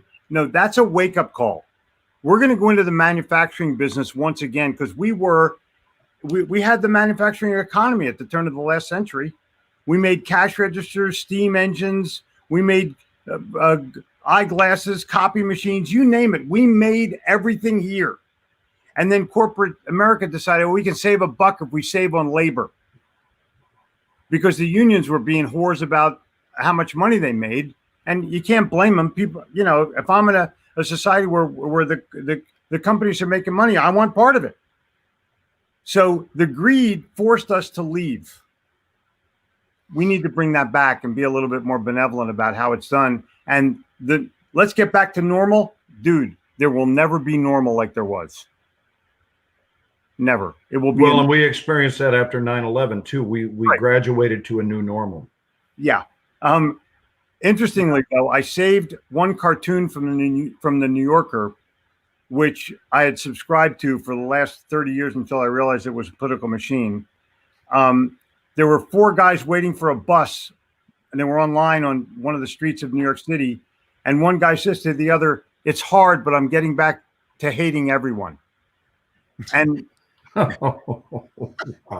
people were being nice to each other in New York for months. Yeah.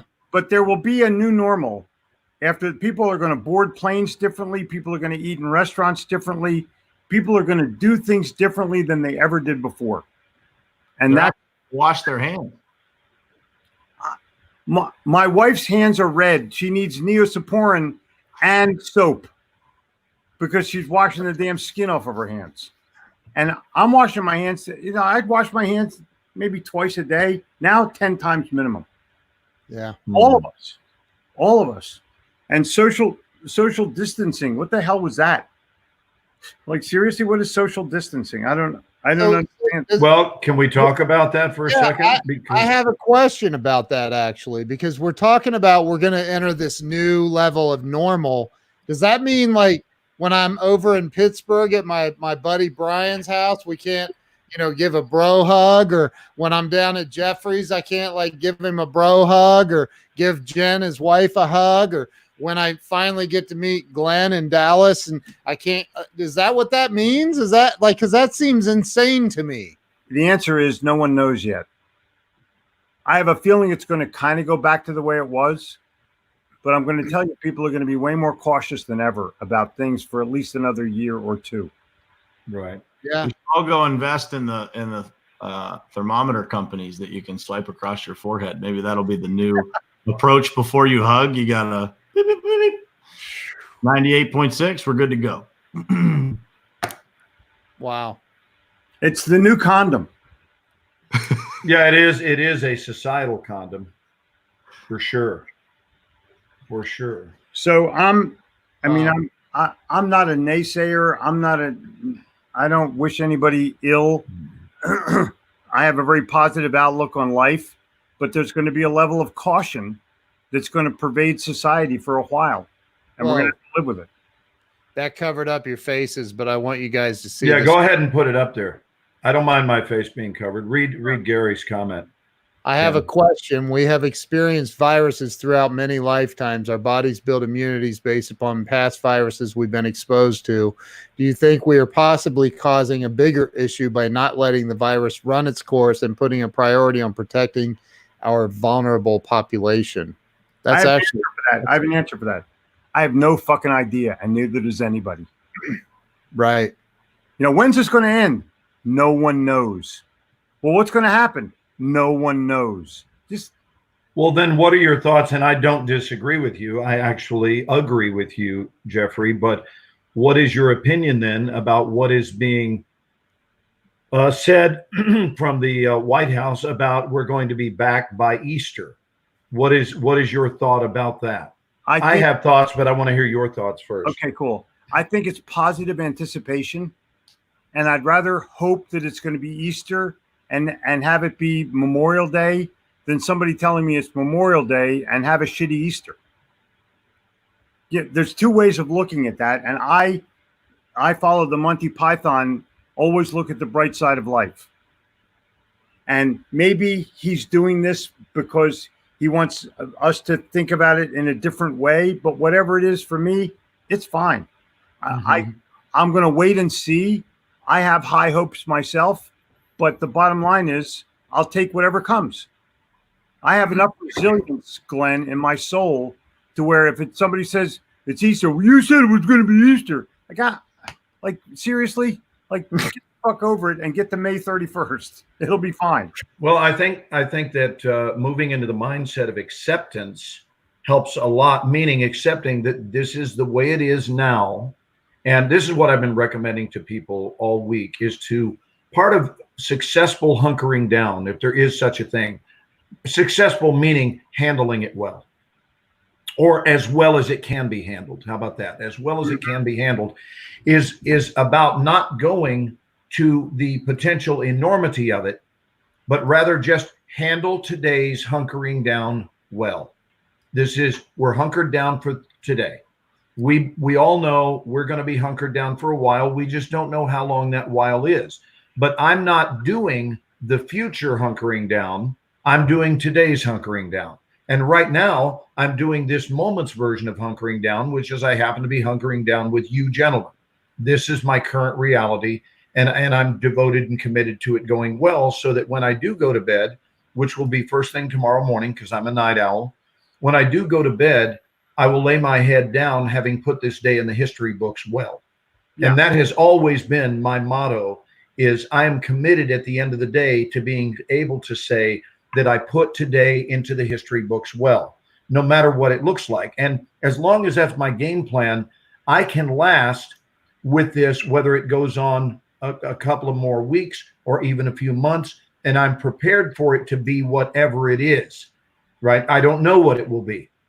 I don't know how this story ends. Brad Sham shared with us the other day. Brad is the voice of the Dallas Cowboys. He shared with us, and has been for over 40 years. No, it's okay. Jeffrey can handle that. He is to us what Vin Scully is to a Dodgers fan. And Brad was saying, so many people make their decisions in the middle of the ball game, and that the truth is you don't know how it's going to end in the middle of the story. And I thought it was an infinitely wise teaching, because we don't know where this is headed, but what we can do is behave in a way and a manner in which gives us our best shot. And even then, we still don't know how it ends, right? Not hope, positive anticipation. Yes. Oh, I wasn't disagreeing with you. Yeah, positive anticipation is a great expression. We've even tried to replace on this show, speaking with Ken all week, we've done our damnedest to replace this phrase social distancing. I don't like it. I think it's inaccurate. I think the only thing we're doing right now is physical distancing, but we are socially connecting. If we absolutely stop socially connecting, we are screwed.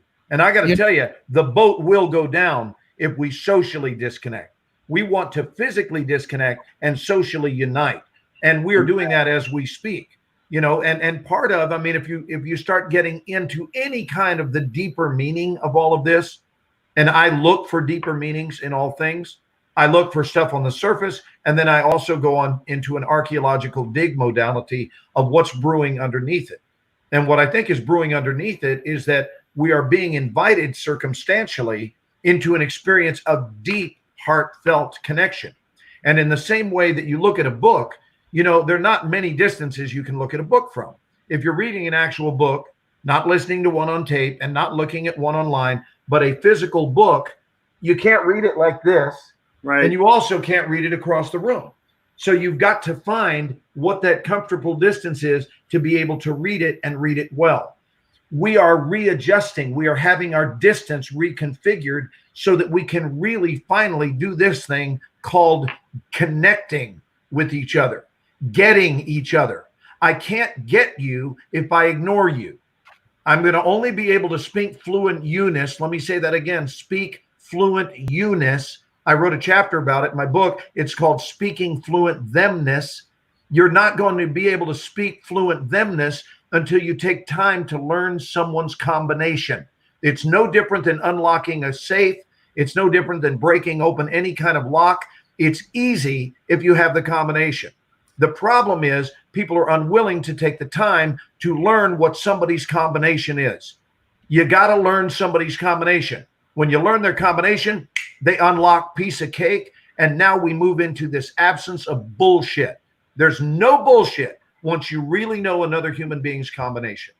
And I think we're being invited to all of those things. This is a time of intense, limitless discovery, in addition to the shit, because this is not woo-woo, foo-foo stuff where I'm ignoring the severity of what's occurring. I'm saying that, yes, it's occurring. Yes, it's severe. Now what? And I think that's always the greatest thing about life, is to be able to look in the mirror and go, now what? Now what? Because there's what's going on. And to echo your sentiment, Jeffrey, and what is your response to it, man in the mirror? Here's what's going on. What are you going to do about it or with it? So we're being told to go binge watch something on Netflix because we're going to be holed up in our home and buy an extra bottle of wine. I'm writing a fucking book. What are we being told to binge watch? Are you saying generically or a specific thing? Oh, tonight's a great time to watch all the old episodes of Boy Meets World. And people will sit and watch 22 episodes like fucking fools. And yeah, it's got fake laughter, and yeah, it's compelling, and maybe there's a lesson in each one. But I'm looking at what's going to happen when we begin to recover. Right. I'm going to talk about what do we need to do now. And I'm going to write a book about it, and some publisher's going to pay me $100,000, maybe more. Right. So you're all pissed off about what's happening. I'm digging in. I'm guarding my time. I don't spend time. I invest time. Right. So you're already setting up the manner in which you're going to return. Boom. Yeah. Because everyone else is sheltering in place like fools, wondering if they have enough toilet paper. Right. Well, in baseball, they would refer to it as training camp. Bingo. Right. Yeah, bingo. Any great ball player took warm-ups before every single game. They fielded ground balls, they hit fly balls, and they've already fielded 1,000 ground balls. Why did they do it? Because they wanted to make sure that if a ball came to them that game, that night, that they could field it properly and throw the guy out at first base or throw the guy out at home plate or wherever he was. I think that that's the real challenge there. And you and I and anybody don't have any concept of what's about to come. We don't know. So the best thing you can do is prepare the best way you can. And preparing the best way is not watching 5 hours worth of a fucking movie. No offense. Unless it's one of your movies. It's called a series, unless it's a series called 24. Exactly. 24. What's the other one? If you have to watch The Resident, that's the series we're doing on Fox Television right now. And that's, I was going to bring that up because you said you were in Hollywood or in Atlanta. Are you filming in Atlanta or Hollywood? Yeah, we shot 24 in Los Angeles, but our current series on Fox, The Resident, is shot in Atlanta. Yeah. What's the Resident about? You were, I'm sorry, what? What's The Resident about? It is about a third-year resident in an Atlanta-based hospital who happens to be my son. He is the star of the series, Matt Zuckery, the most adorable actor I've ever worked with. I'm not saying it because it's correct to say it. I'm saying it because it's the truth. 45 years of making movies. I've never worked with a gentler nor kinder or more compassionate young man. He's about the same age as my own son. And so we had a disconnected relationship. I hadn't seen him or spoken with him in 10 years. I don't mean Matt. I mean his character. Yeah. And they decided several episodes into the first season to introduce his billionaire father. So zero contact, no internet, no phone calls, nothing. My wife is deceased, and I go track him down at this Atlanta-based hospital to try to right the wrong, to try to connect with my son so that I can be a better parent than I was when we were raising him. And that journey was really opened wide in season 2, and we took the journey. We traveled the distance from hate, which is the first word used in season 2. We traveled from hate all the way to love in one season and reconnected. And it was beautiful. And we just wrapped our 3rd season, and we wait, for Fox to put us back for 4th season, but everything is in holding now. And that's a good thing. If we even have a 4th season, we wouldn't start shooting until July. And that's if, right, Jeffrey? If. And you mentioned, yeah, go ahead. You're teaching acting in the meantime? No, not in the meantime. I teach acting all the time. I teach acting through and it's one of the reasons my classes are sold out is because I go to do the show. When I'm away, I have a sub. I also coach over the internet from set. And then when I get back home, I teach live. That's cool. It's, just good fortune, nothing more than that. But I somehow manage to be in Dallas during normal times. I'm talking about. I manage to be in Dallas most Monday and Tuesdays, which is when my classes are held. And I do back-to-back 6-hour classes both days. So meaning I go 6 hours Monday morning. I have about a 30-minute dinner break followed by 6 more hours Monday night. Then I go 6 hours Tuesday morning, 30-minute dinner break, 6 more hours. So 24 hours of teaching in 2 days. And I do it because I love it. I don't do it because I need it. I suppose my soul greatly needs it and benefits from it because, look, I've had my turn in the barrel. More opportunities will appear, maybe, depending on what's going on with this. But I believe that they will because I'm an optimist. But in the meantime, all the while through, I can help train actors who dream of doing what it is I've done my whole life for a living. We don't just teach acting, not at all. In fact, anyone who's ever studied with me in my studio will tell you this. We teach life, then acting, and it's not even 50-50.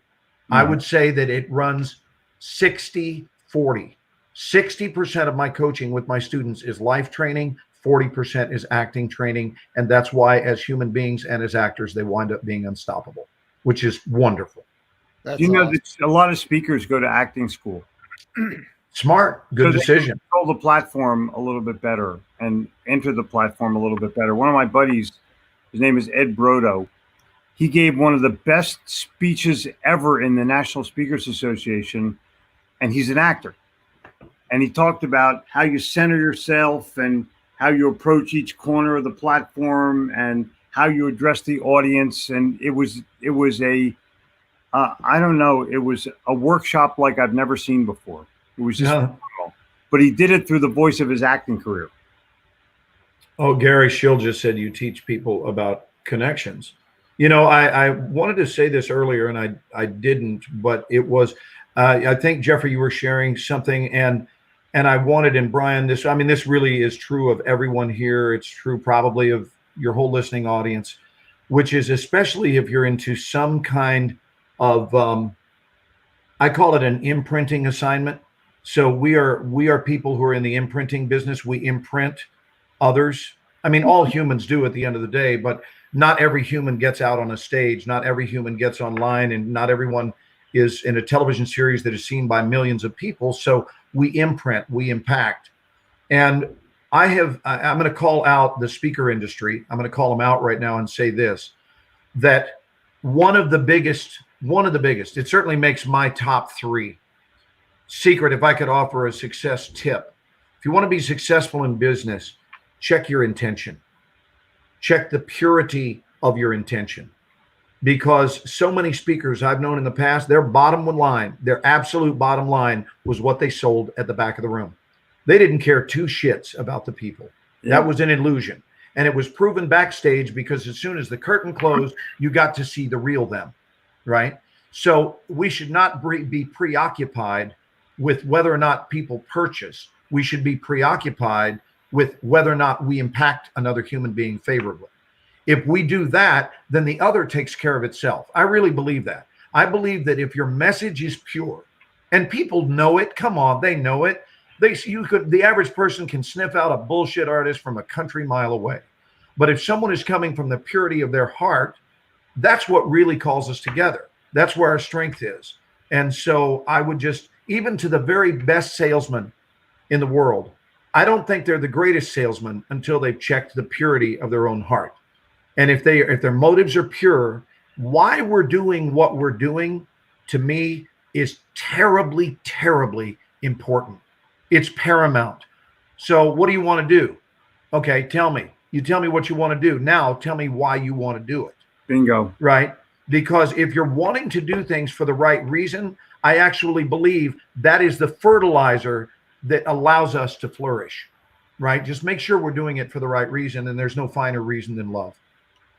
One of the things I've been studying recently is the 13 emotional manipulators, right? And so, wow, in the world of sales or, what we call manipulation, but, it can be used for a variety of reasons. Obviously, what we're talking about here is using it for the right reasons. But when you start studying that stuff and you start seeing the patterns of how the specific one that I'm thinking of right now is that fear manipulator, right? The one that so many people use, the news channels use it nonstop with the red colors and the music that freaks everybody out. Warning. Yes. Breaking news, and they keep everybody focused and coming back for more and waiting for the next release of a little piece of information that somehow people think will make them feel better, or maybe it will. There it is, breaking news. But at least it means Brian's getting ready to say something very important. Yeah, right. And so when you start to study those manipulators, you realize the power of those when they're put in the wrong hands, man, can be really fascinating to people. Yeah. And it is to Jeffrey's point earlier about NLP and the power of NLP, and that goes both positive and negative, right? If manipulation is a very negative word because of how it's used by the wrong people, manipulation is not a negative word if used properly. If you can convince somebody to take action on something that's going to actually help them, manipulation is not necessarily a bad thing. It's the reason that people have a negative connotation of it is because of their experiences using it. Yeah. I've defined belief in 5 parts, and the 5th part is you have to believe that the customer is better off having purchased from you, and you can't believe it in your head. You have to believe it in your heart. Mm-hmm. If you can believe in your heart that the customer is better off having purchased from you, then it's okay. And if you're only doing it for a commission or a few bucks, you're screwed. I have to, Jeffrey, when I was down at your house for the mastermind group that I'm in, you and I won't talk about everything because I'm not doing that. But you said something about me when I was sitting in the hot seat, and that is how much of a giver I am, and I don't ask for money. And Jeffrey said, you need to be a little bit more Jewish when it comes to money. And I was like, yeah, maybe.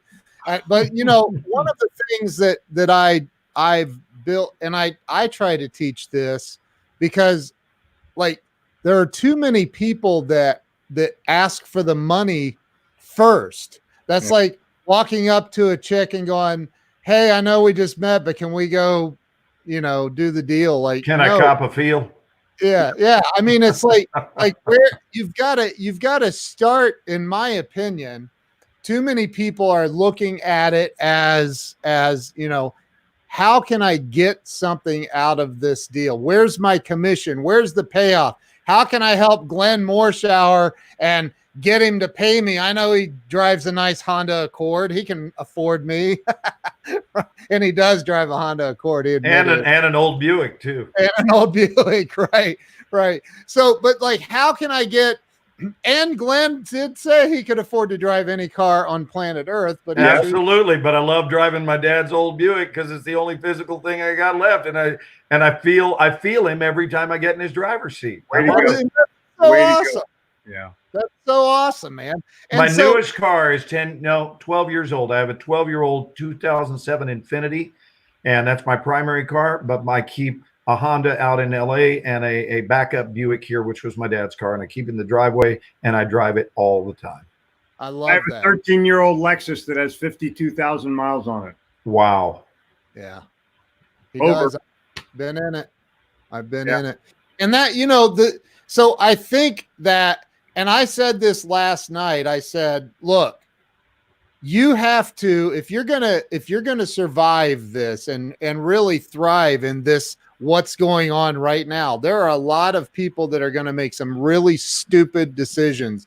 They're going to do some really stupid things from a survival.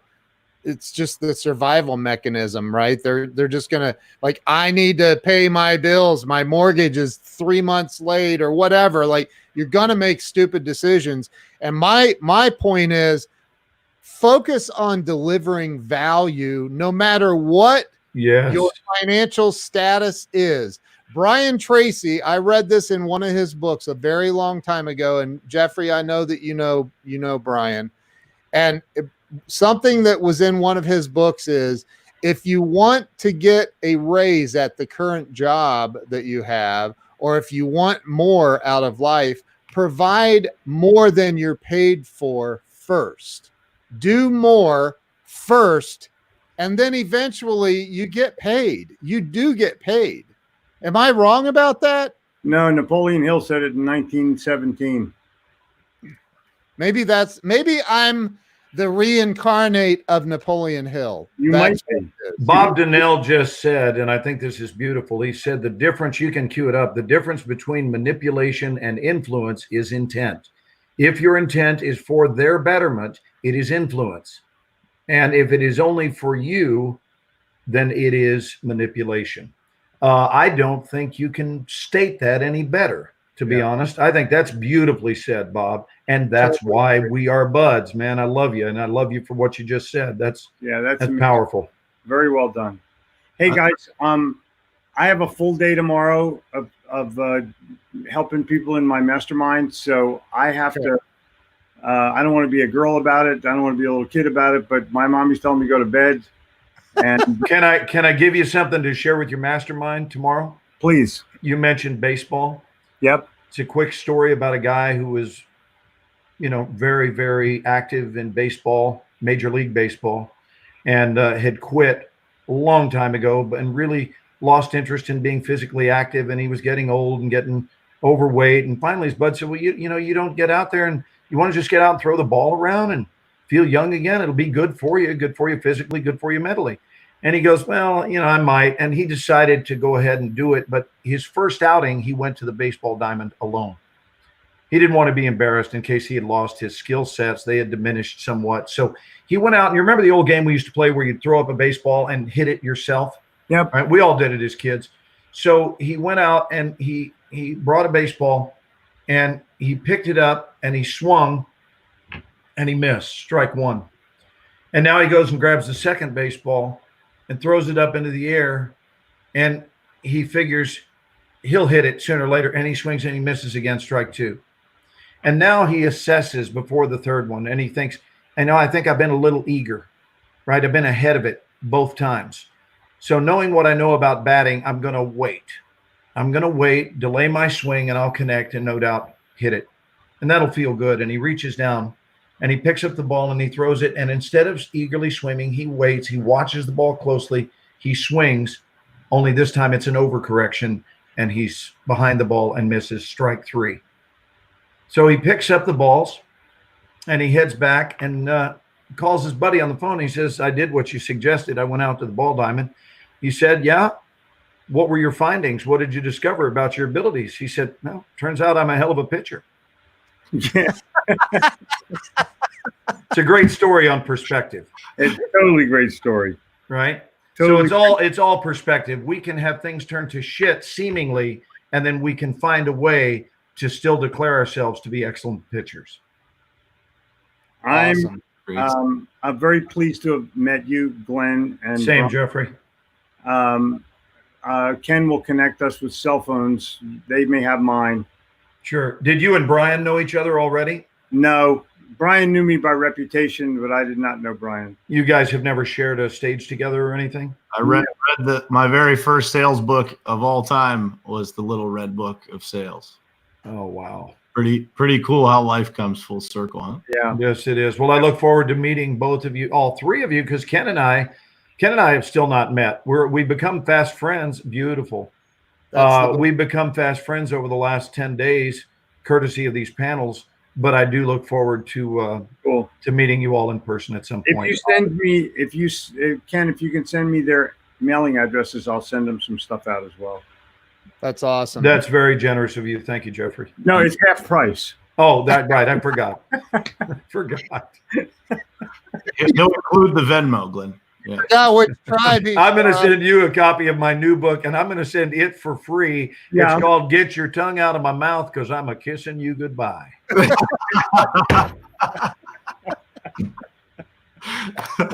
Oh, dude. I'll get over you when you get out from under him. Come to you. No, nice.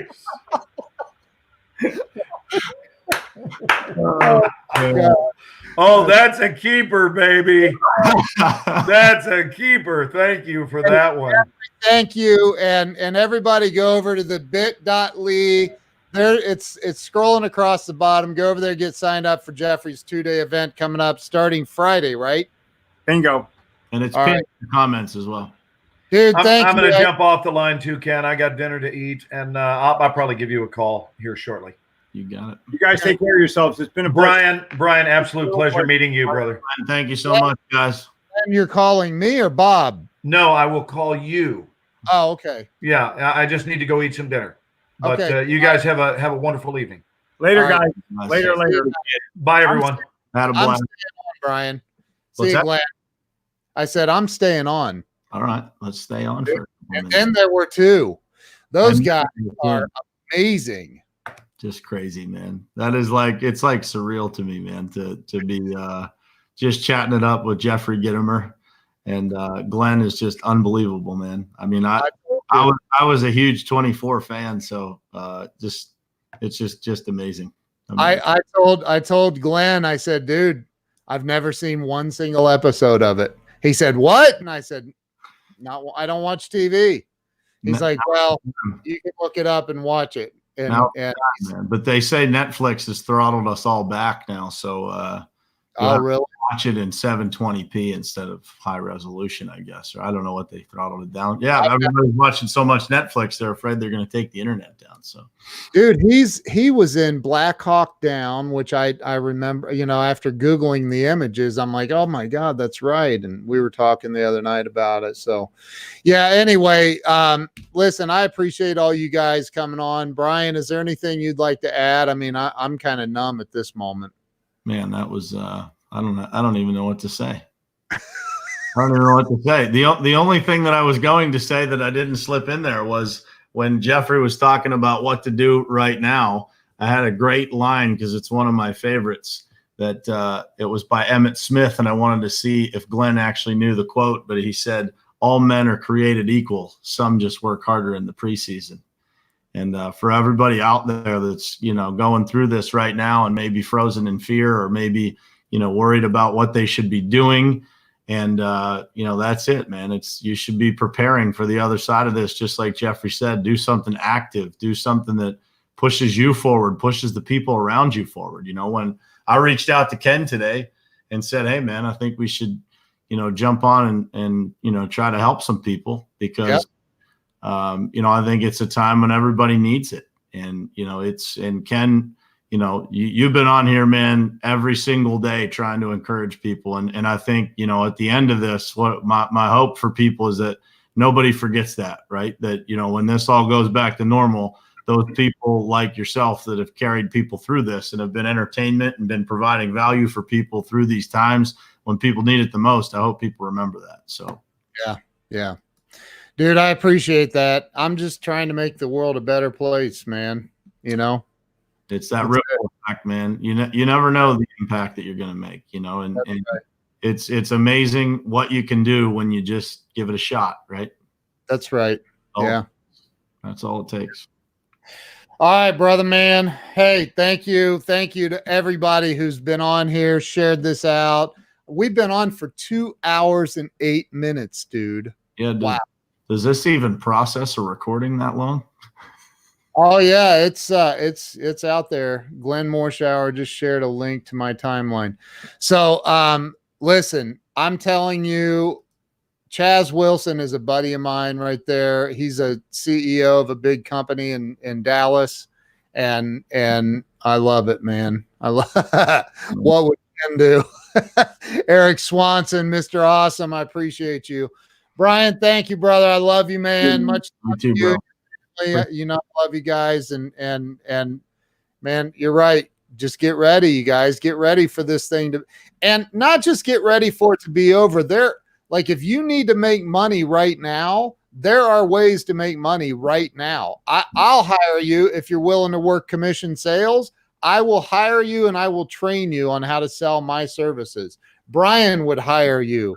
Jeffrey Gitomer would hire you. Maybe even Glenn has sales positions. I don't know. But like, you've got to figure out a way to start making some money and not just plan unless you have the money to get you through the next 6 to 8 weeks or whatever it could be. It might be longer. Who knows? But get prepared. Start doing things to make money now and to make your future better when things stabilize. I'm going to add one thing there, man. I think that, the one thing that I think people need to notice right now is that whatever you're feeling right now, if you're feeling a level of uncertainty or fear or whatever it is not because probably of what's happening right now. If you go back 60 days or 90 days, it's the actions you did or didn't take then that are actually impacting you now.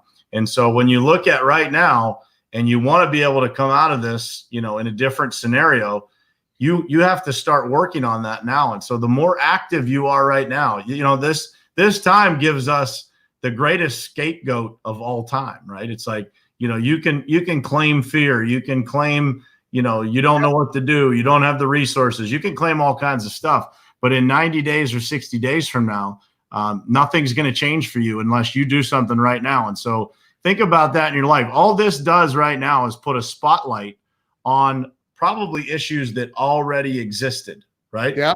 And all it's doing right now is exposing those things that were maybe opportunities for you to be a little bit better at something. And so take note of those things that feel uncomfortable right now, because on the backside of this, you have every opportunity to fix it all.